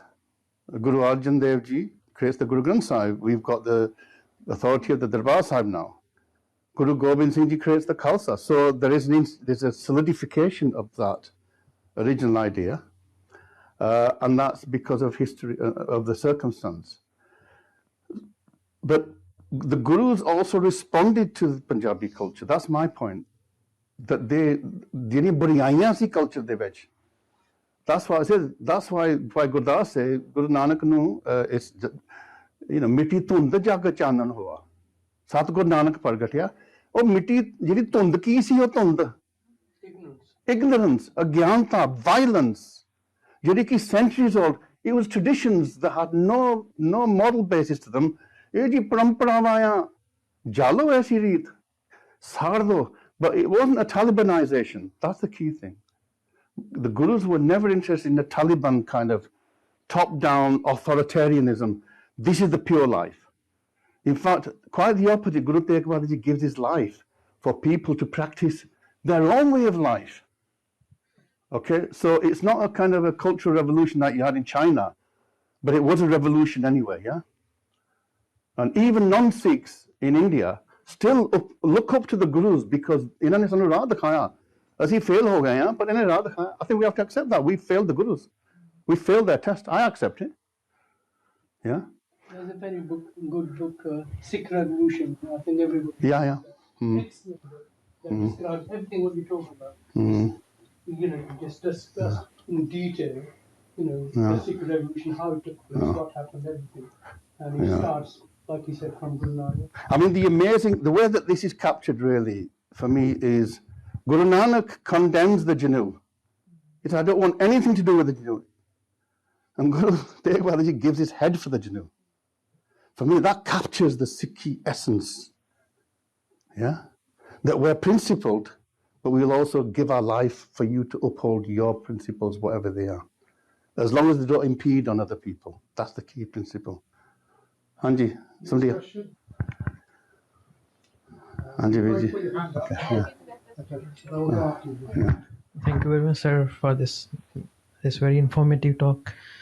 So I just want to understand this Punjabi culture thing. So, and want to relate to caste system. That last point, I think. So it's say Punjabi culture is a physical space. That's a Punjab region, and if it's a physical space, let's say when we talk about the Sikhs in, let's say, Nairobi or other part of the Punjab, so then does this caste system still exist there? Because there's no Punjabi culture. Yeah. Well, what happens is, okay, so the physical space is Punjab, the land of the 5 rivers, yeah? It's a huge physical space. And it's as old as the earth. It's millions of years old. But in terms of civilization, we go back to maybe 4,000 BC, the Indus civilization. Yeah, Harappa, Jirasaga. So if we can say that was the first organized civilization, you have to say that was also the origins of a Punjabi culture. But Punjab is not self-consciously, like into the nationhood, or you can say instead of an expressed identity, that emerges from Guru Nanak. Before then, nobody saying, "Main Punjabi haan." There were Punjabis because they were living on the land, but there's no literature that says that. So we talk about, say, Baba Farid Ji, who was Punjabi. We say he's a Punjabi Sufi tradition, but he would not have self-consciously said, "Main Punjabi Sufi haan." Does that make sense? Because he comes from that place. So really, Punjabiyat as an ideology starts from Guru Nanak. And that's what Professor Gurnam Singh says as well, yeah? And then it evolves. That's why you cannot take Punjabi out of the Sikhs. So jithe bhi aapa jaunge, we'll take some of that with us. Buriyaiyan bhi nahi le aande, changiyaiyan bhi buriyaiyan. But without Sikhi, Punjab does not exist as an entity. It's really, in fact, that's what they're trying to do. They're trying to destroy Punjab, both sides of Punjab. They're mataunde Punjabi boli. They're trying to do that both sides of the Punjab. And because I read this, in Pakistan, Punjab, ਜਿਹੜੇ ਕੱਟੜ ਉੱਥੇ ਮੁਸਲਮਾਨ ਹੈ ਨਾ, ਉਹ ਕਹਿੰਦੇ ਇਹ ਜਿਹੜੇ ਪੰਜਾਬੀ ਬੋਲਦੇ ਆ, ਇਹ ਸਿੱਖਾਂ ਦੀ ਬੋਲੀ ਆ, ਇਸ ਕਰਕੇ ਆਪਾਂ ਪਾਕਿਸਤਾਨ ਦੇ ਵਿੱਚ ਪੰਜਾਬੀ ਬੰਦ ਕਰਨੀ ਆ। ਇੱਧਰ ਇੱਥੇ ਹੋ ਰਿਹਾ, ਇਹ ਜੀ ਸਿੱਖਾਂ ਦੀ ਬੋਲੀ ਪੰਜਾਬੀ, ਇਸੇ ਕਰਕੇ ਅਸੀਂ ਪੰਜਾਬੀ ਹਰਿਆਣਾ ਬਣਾਤਾ, ਅਸੀਂ ਪੰਜਾਬੀ ਖਤਮ ਕਰਨੀ ਆ। So Punjabiyat and Sikhi are inseparable.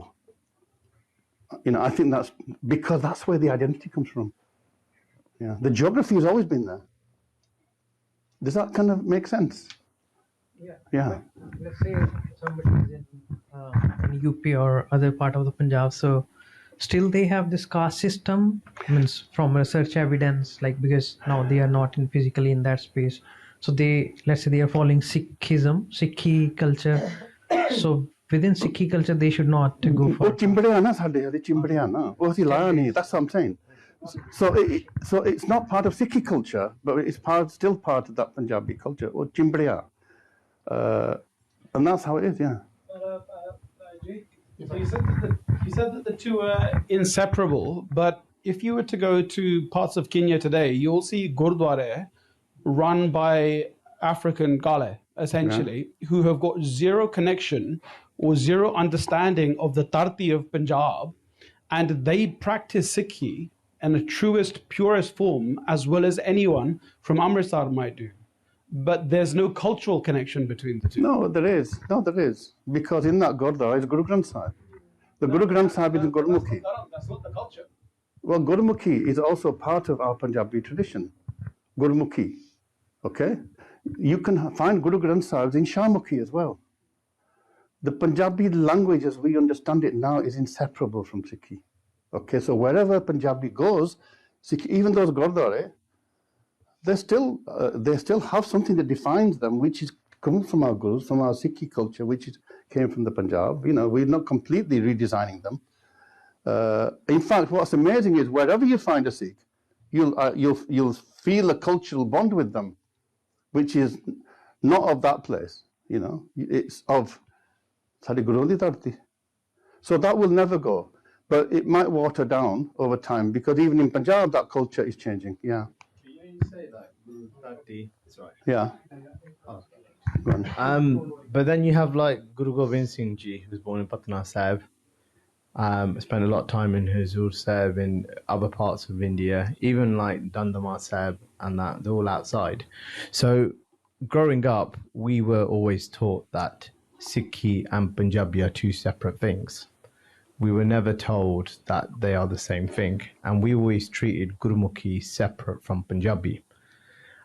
Because going further down, you've got groups like the Gore Singhs in America, you've got different, you've got the Brazilian Sikh community, you've got the Australian Sikh community, Malaysia, Thailand, everywhere you go. And especially where Guru Nanak Dev Ji went to Tibet, Nepal, further down. But when you go to them, like Baji's saying, this Punjabi thing, you don't really see this Punjabi culture. You see Sikhi culture. So are you trying to say that Sikhi culture is a derivative of that Punjabi culture? No, it's a response to the culture of the Punjab. Guru Nanak and the Gurus responding to the cultural environment that they saw. But that culture is still not, it's not, are you saying, would you say that that's the same culture as today, or would you say that was a different culture? No, it's back changed. Culture changes all the time. You know, I'm not saying that culture is the same.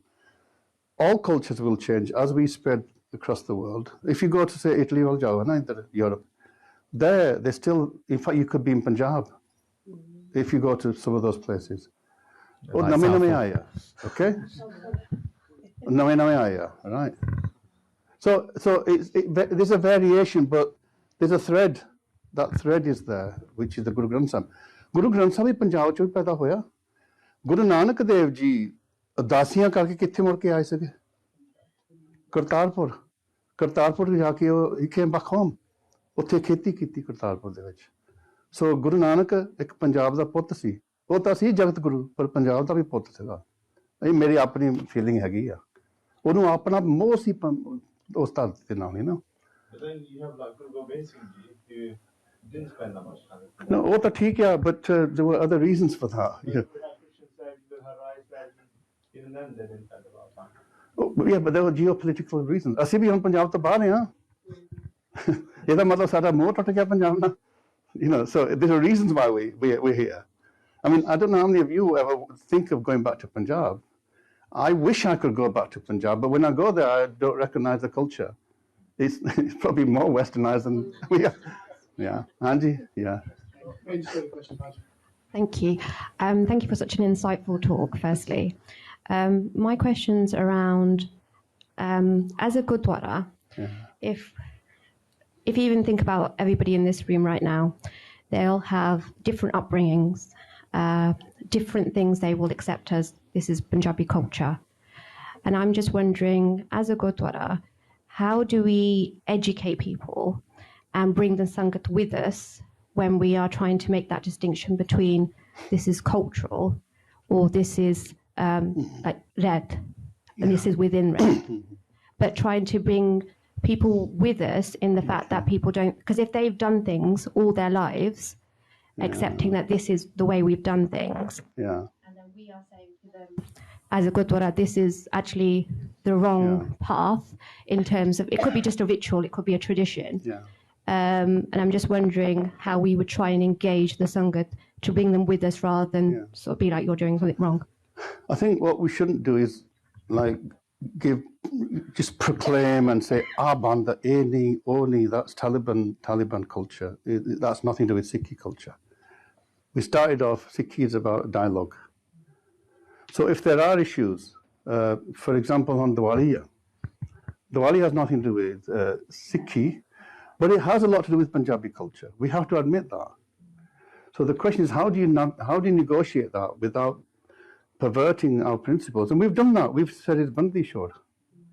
You know, ਅਸੀਂ bandi shor ਕਹਿੰਦੇ ਆ. So ਅਸੀਂ light lali bandi shor. And we've gradually refocused people back to Sikhi culture. So that's a good example. Lodi ਦੀ ਵੀ ਗੱਲ ਕਰ ਸਕਦੇ ਹਾਂ. Lodi ਕਰਦੇ ਸਾਰੇ ਨਾ. We should on Lodi, you should have a seminar here on Dulla Patti. You should maybe show a film on Dulla Patti, and then you have a discussion with the youth. How does Dulla Patti, you know, compare with what our gurus taught us?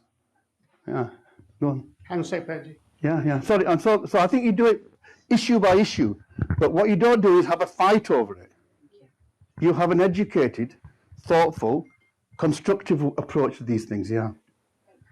I just, it's a very interesting statement that you've just said. So I'm born and bred in Southall, so I guess we can't be any much more Punjabi than that.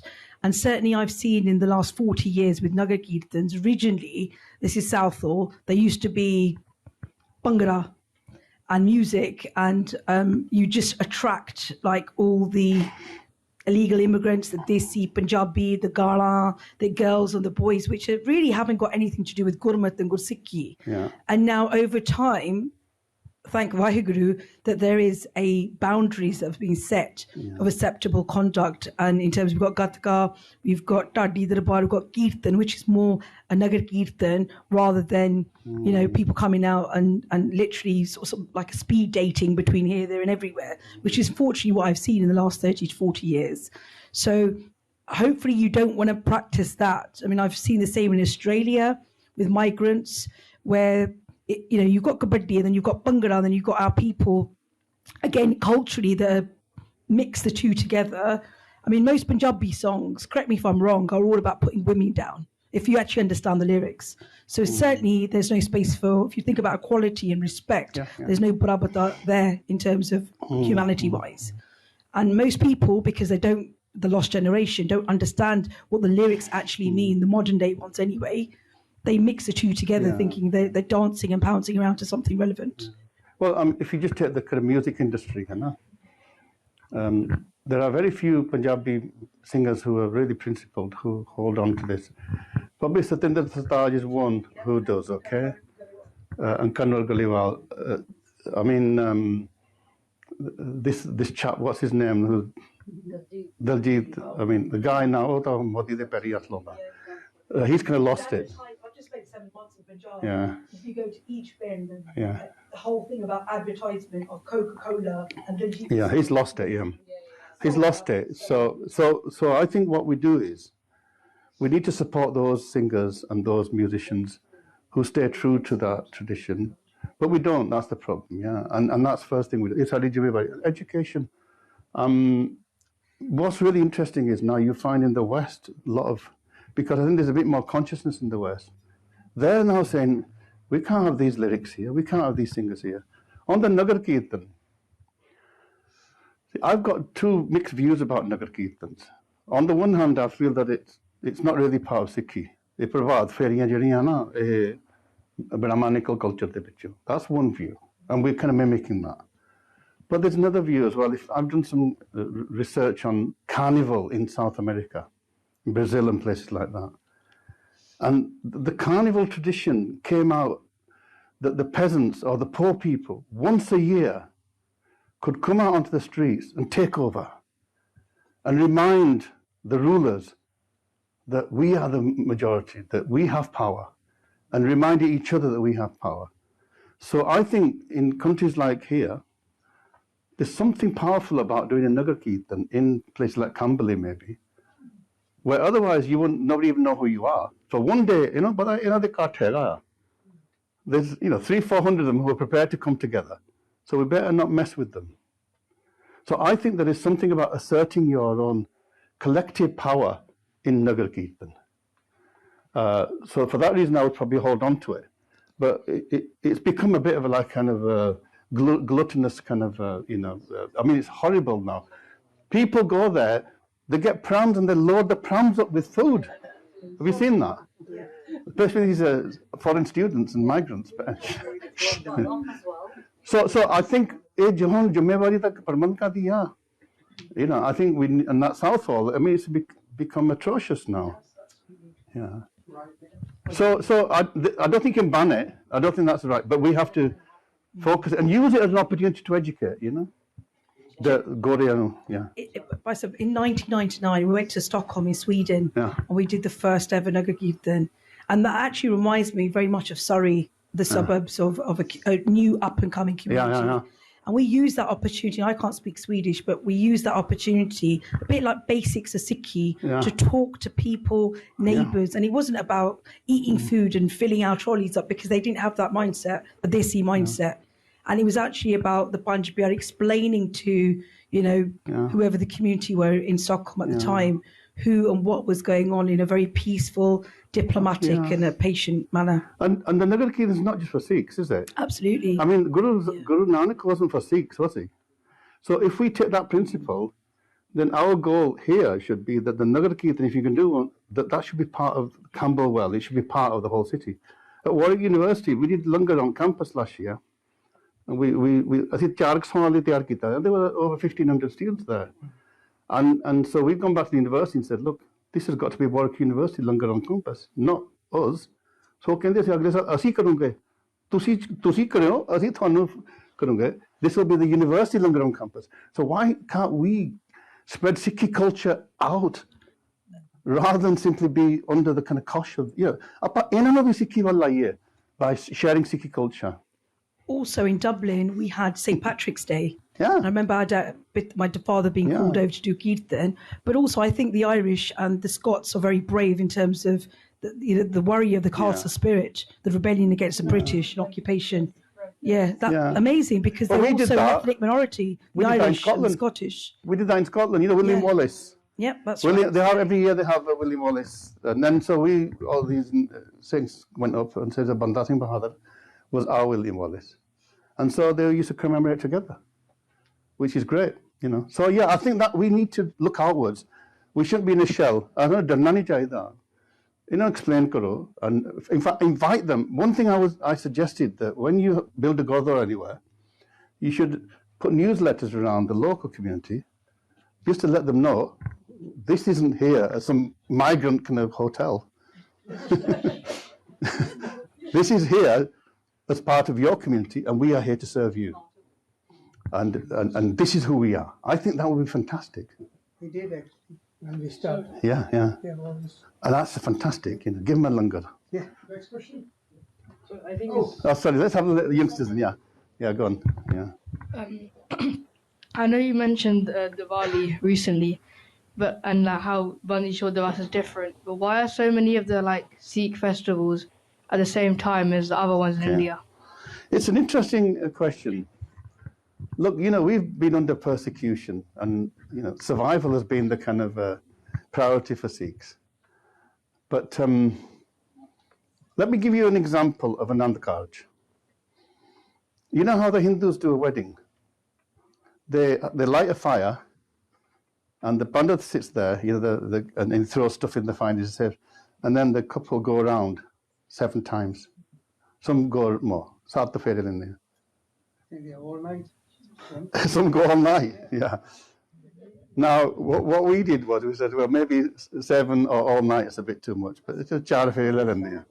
So actually, the Sikh Anand Karj ceremony is quite mimicking the Hindu ceremony. The difference is we've got Guru Granth Sahib, we've got our own prayers, but we still do that circumventing. Okay, so that's a way that I think we've kind of, as it were, developed our own cultural practices in ways that allows people to transfer over. Does that make sense?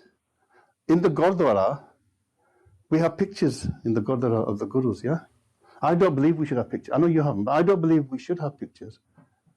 But you know, we went to Germany once with Kuldeep Singh and a couple of others. It's going back 30 years in the Gurdwara there. We did Katha and Kirtan. And there were loads of pictures on the wall of all the Gurus and stuff.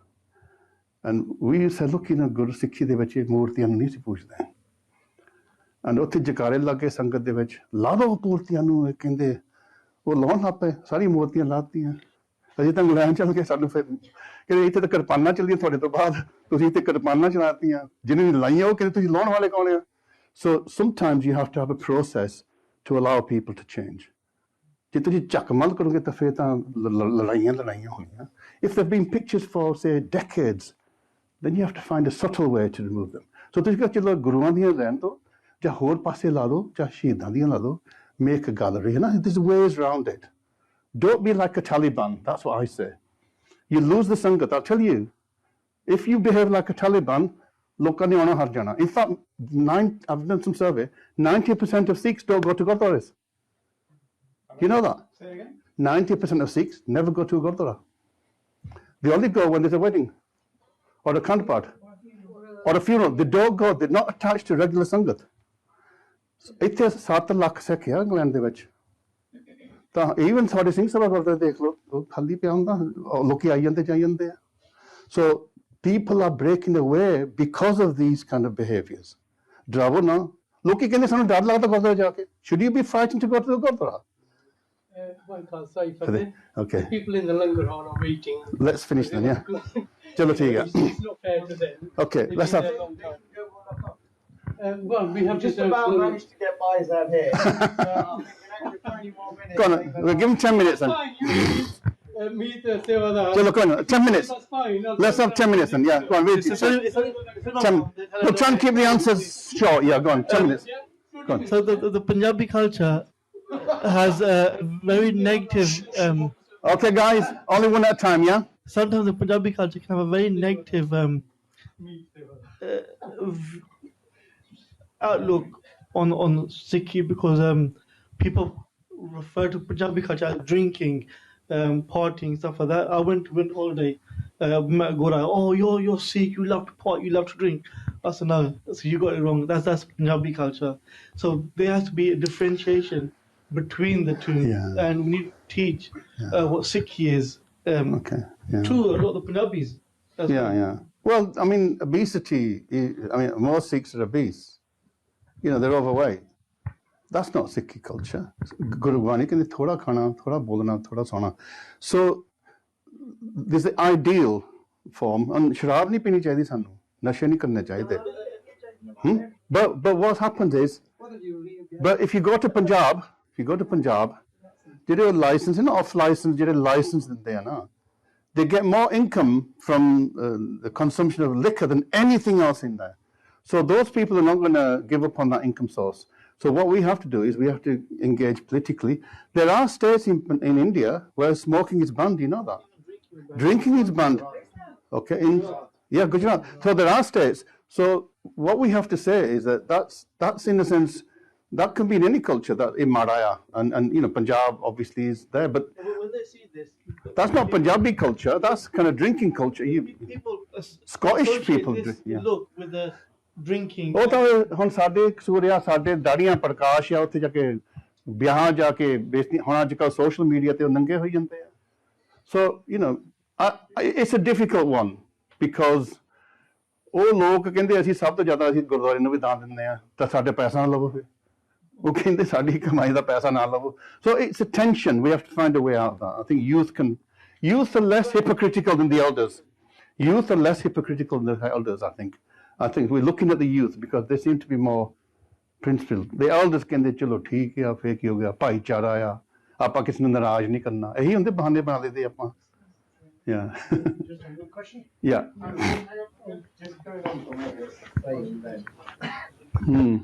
Just going on from what you're saying then, how can we as youth define what is Punjabi culture, let me rephrase, what is modern Punjabi culture and what is Sikhi culture? So for argument's sake, I know Maryada talks about a lot of stuff, but it misses out loads of stuff. So in this Gurdwara, there's been talks about certain aspects, which when we have a discussion, we feel it's not Sikhi, it's more Punjabi rooted. But there's I'm not aware of any solid book or paper that basically defines what is this, what is that. So I'm talking about not as a personal setting, because everyone, they can do what they like in their own lives. I'm on about in a Gurdwara setting, and majority of things I'm talking about is around marriage, because that seems to be the biggest Punjabi and Sikhi crossover. Yeah. Well, okay. Again, I think the only way to answer that question is to take very concrete examples. Because if you do it in the general, culture is such a complex, varied thing and shifting all the time. You're shooting a moving target. But if you take a concrete example, so marriage is a good one, because marriages evolve. Arranged marriage systems, is that part of Sikhi culture or is that Punjabi culture? Punjabi culture. Okay, so should your daughters and sons be allowed to have boyfriends and girlfriends? No. So then boys and girls shouldn't talk to each other. Friendships? So you said no. So you could say yes. So, but I could say to my son, look, I'm not going to arrange your marriage. I don't want to take any blame for marrying you. Listen, that's what they say. You're going to get married and so I want you to find your bride. But you study in university, friendship ਬਣਦੀਆਂ ਯੂਨੀਵਰਸਿਟੀਆਂ ਦੇ ਵਿੱਚ. Malaysia ਦੇ ਵਿੱਚ ਇਹੀ ਹੋਇਆ ਸੀਗਾ. ਉਹ ਰਸਤੇ ਨਹੀਂ ਹੁੰਦੇ ਸੀ. What did they do? To start the Naujawan Sabha. They did Sikhi. What do you think the Sikhi camps are for? To build friendships. So is that Punjabi culture? Is that Sikhi culture? So it's not an easy one to answer when you start to look at the concrete. Okay, that's the first thing. Even the mixed marriages debate. Sorry, Yeah? what you just said, that's fine, but that's going personal. What I'm saying, put person to a side, and when back in Gurdwara, So, like I said, anyone in their personal lives can do whatever they like, culturally and everything. But the issue becomes, in a Gurdwara, we set a precedent. The Gurdwara sets a precedent of what Sikhi is, or Sikhi should be, or where people should be going on their journey. So in a Gurdwara setting, how do you define or which principle? So just being open and honest here. So this Gurdwara is a new Gurdwara. There's no previous Gurdwara here. It's a clean slate. Now, currently, no marriages happen in this Gurdwara because the Sikh, the marriage ceremony, the marriage procedure, policy has not been finalized. Okay. Because there's that fine line of we don't want to start something where it becomes very Punjabi cultural and it's very hard to bring back to Sikhi. But now we have a clean slate where we try to emphasize the Sikhi side. But then we debate, like you're saying, what is the Sikhi side and what is the Punjabi side? Yeah. Well, the problem there is actually defining what is a Sikh, yeah? We've got the Sikh Maryada, but is that enough? Does somebody have to show more? Can they say, yeah, well, I believe in the Gurus, I believe this? So it's actually quite a difficult one. I mean, somebody might say, well, I bow in front of Guru Granth Sahib, therefore I've accepted the authority of the Guru. What can be a greater gesture of Sikhi than that? Main Guru nu mande, main matha tek liya. So the argument might be, whatever their background is, as long as they come and bow from the Guru, or Sikh, that's one argument. Other people will say that's not enough because they could just be doing it just to kind of get. Do you think I'm a good Sikh? What is the test of good Sikh? We haven't got a test. Therein lies the problem. Actually, the only way we can have clarity on this issue, and I've written a paper on this, you can read it, is that you only allow the Nandakaj for Amritari Sikhs. At least they've gone through some kind of formal process. Inna da vyah kar do, dujjiyan nu ਹੋਰ ਤਰੀਕੇ ਨਾਲ ਵਿਆਹ ਕਰ ਦੋ. That's my view. Yeah, you create new traditions. We can create new traditions. And they are now, they're doing that blessing ceremonies and things like that. So you have to find some way to deal with the reality. What you can't do is just simply say, here's a line, because that line it's not clear, it gets blurred. I've seen the latest now, people are saying, the policy that the Sikh Council brought be, ਉਹਨਾਂ ਨੂੰ ਨਾ change ਕਰਨਾ ਚਾਹੀਦਾ. And they should go on a course. ਯਾਰ ਇਹ ਵੀ ਕੰਮ ਵਿਗੜ ਗਿਆ, ਉਹ ਕੋਰਸ ਵੀ ਕਰੀ ਜਾਂਦੇ ਆ, ਨਾ ਵੀ ਬਦਲੀ ਜਾਂਦੇ ਆ, ਵਿਆਹ ਕਰਾ ਕੇ ਬਾਹਰ ਜਾ ਕੇ ਹੋਰ ਕੁਝ ਕਰਦੇ ਆ. ਫਿਰ ਤੁਸੀਂ ਨਾਲ ਹੀ ਉਹਨਾਂ ਰਹੋ ਫਿਰ ਸਿੱਖੀ ਦੀ. The only way you know somebody is proper Sikh is to stay with them for weeks and months. Look, we don't know. I mean, do you think some of these people in Nihang Bana are proper Sikhs? We don't know. Yeah. I was just going to put up a little counter argument in that. Yeah, please so we've do. got just down the street, we've got a church where we're like in terms of community, building our community with them.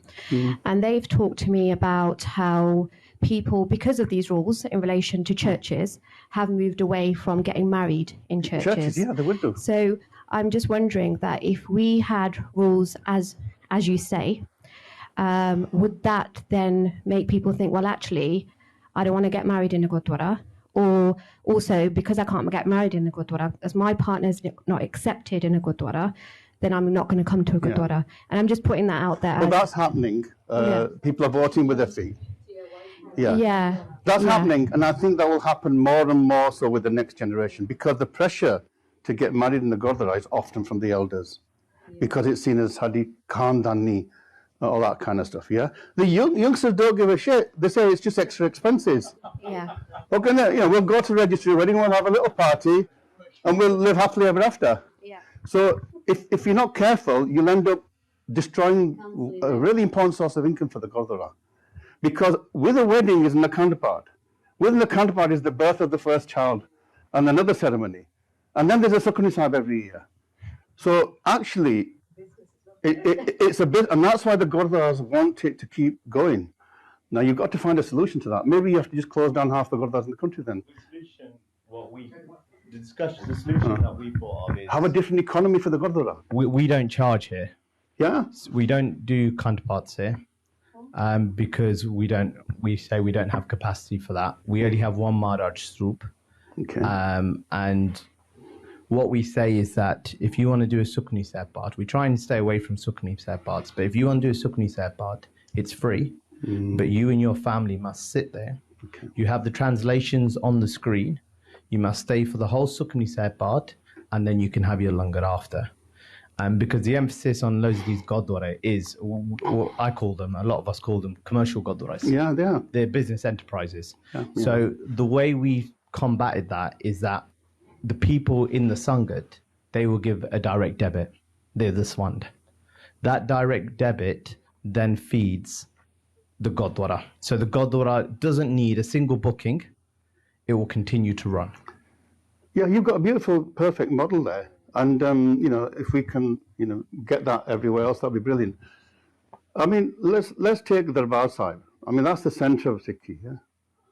What happens in the Parikrama in those rooms? A Khan part after a Khan part after a Khan.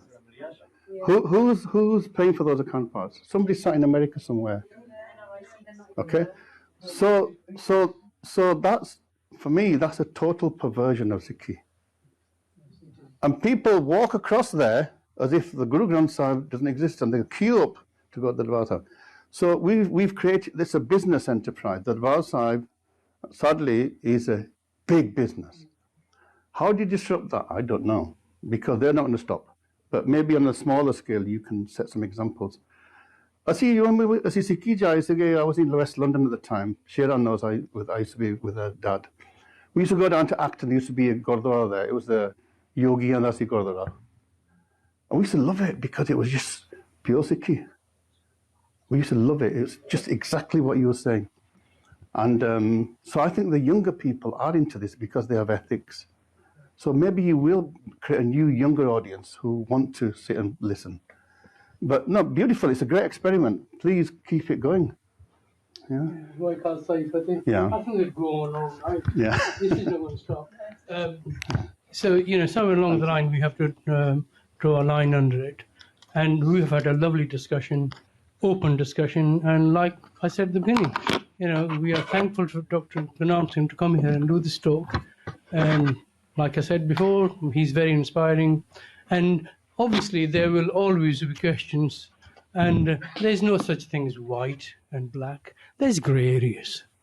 And, the reason I got involved, in my life, I've never gotten involved with Gurdwaras the last 50 years. I got involved with this Gurdwara because I could see something which was totally different, but which was based on Gurmat. We don't have a membership here. We don't have elections here. We have Sevadars. And the duties and the structure, everything can be explained. I'm not going to go into the detail of that. But the beauty of this method that we involved here is that we can design a program for another 100 years. Because our Sevadars who are doing so, they are not frightened that in 2 or 3 years down the line, they're going to have election and they're all going to be standing outside and the new lot is going to come in and they're going to be here for 2 or 3 years or 5 years and then their time to get out. We are setting a standard here, and our Mukh Sevadar, Ishar, he's got a lot of questions, which I understand. Those all can't be answered tonight, but we are on a journey. And that's why I've said we need to invite Dr. Gurnam Singh again. And not just Dr. Gurnam Singh, I've got a list of other scholars which I would love to invite, which I'm in the process of negotiating with them how we're going to do it. But I think we need to have this environment, this education department we set here, is a place where we can discuss anything and everything. And this is the place where our policies will be made. People who are sitting here, who are responsible for running this Gurdwara, they are here. And I hope they are listening and they are contemplating on how we're going to take it further. So I'm really very grateful, but I think we need to say Guru Vai Khalsa. I think we are really running late and we need to go. Hanji Vai Khalsa.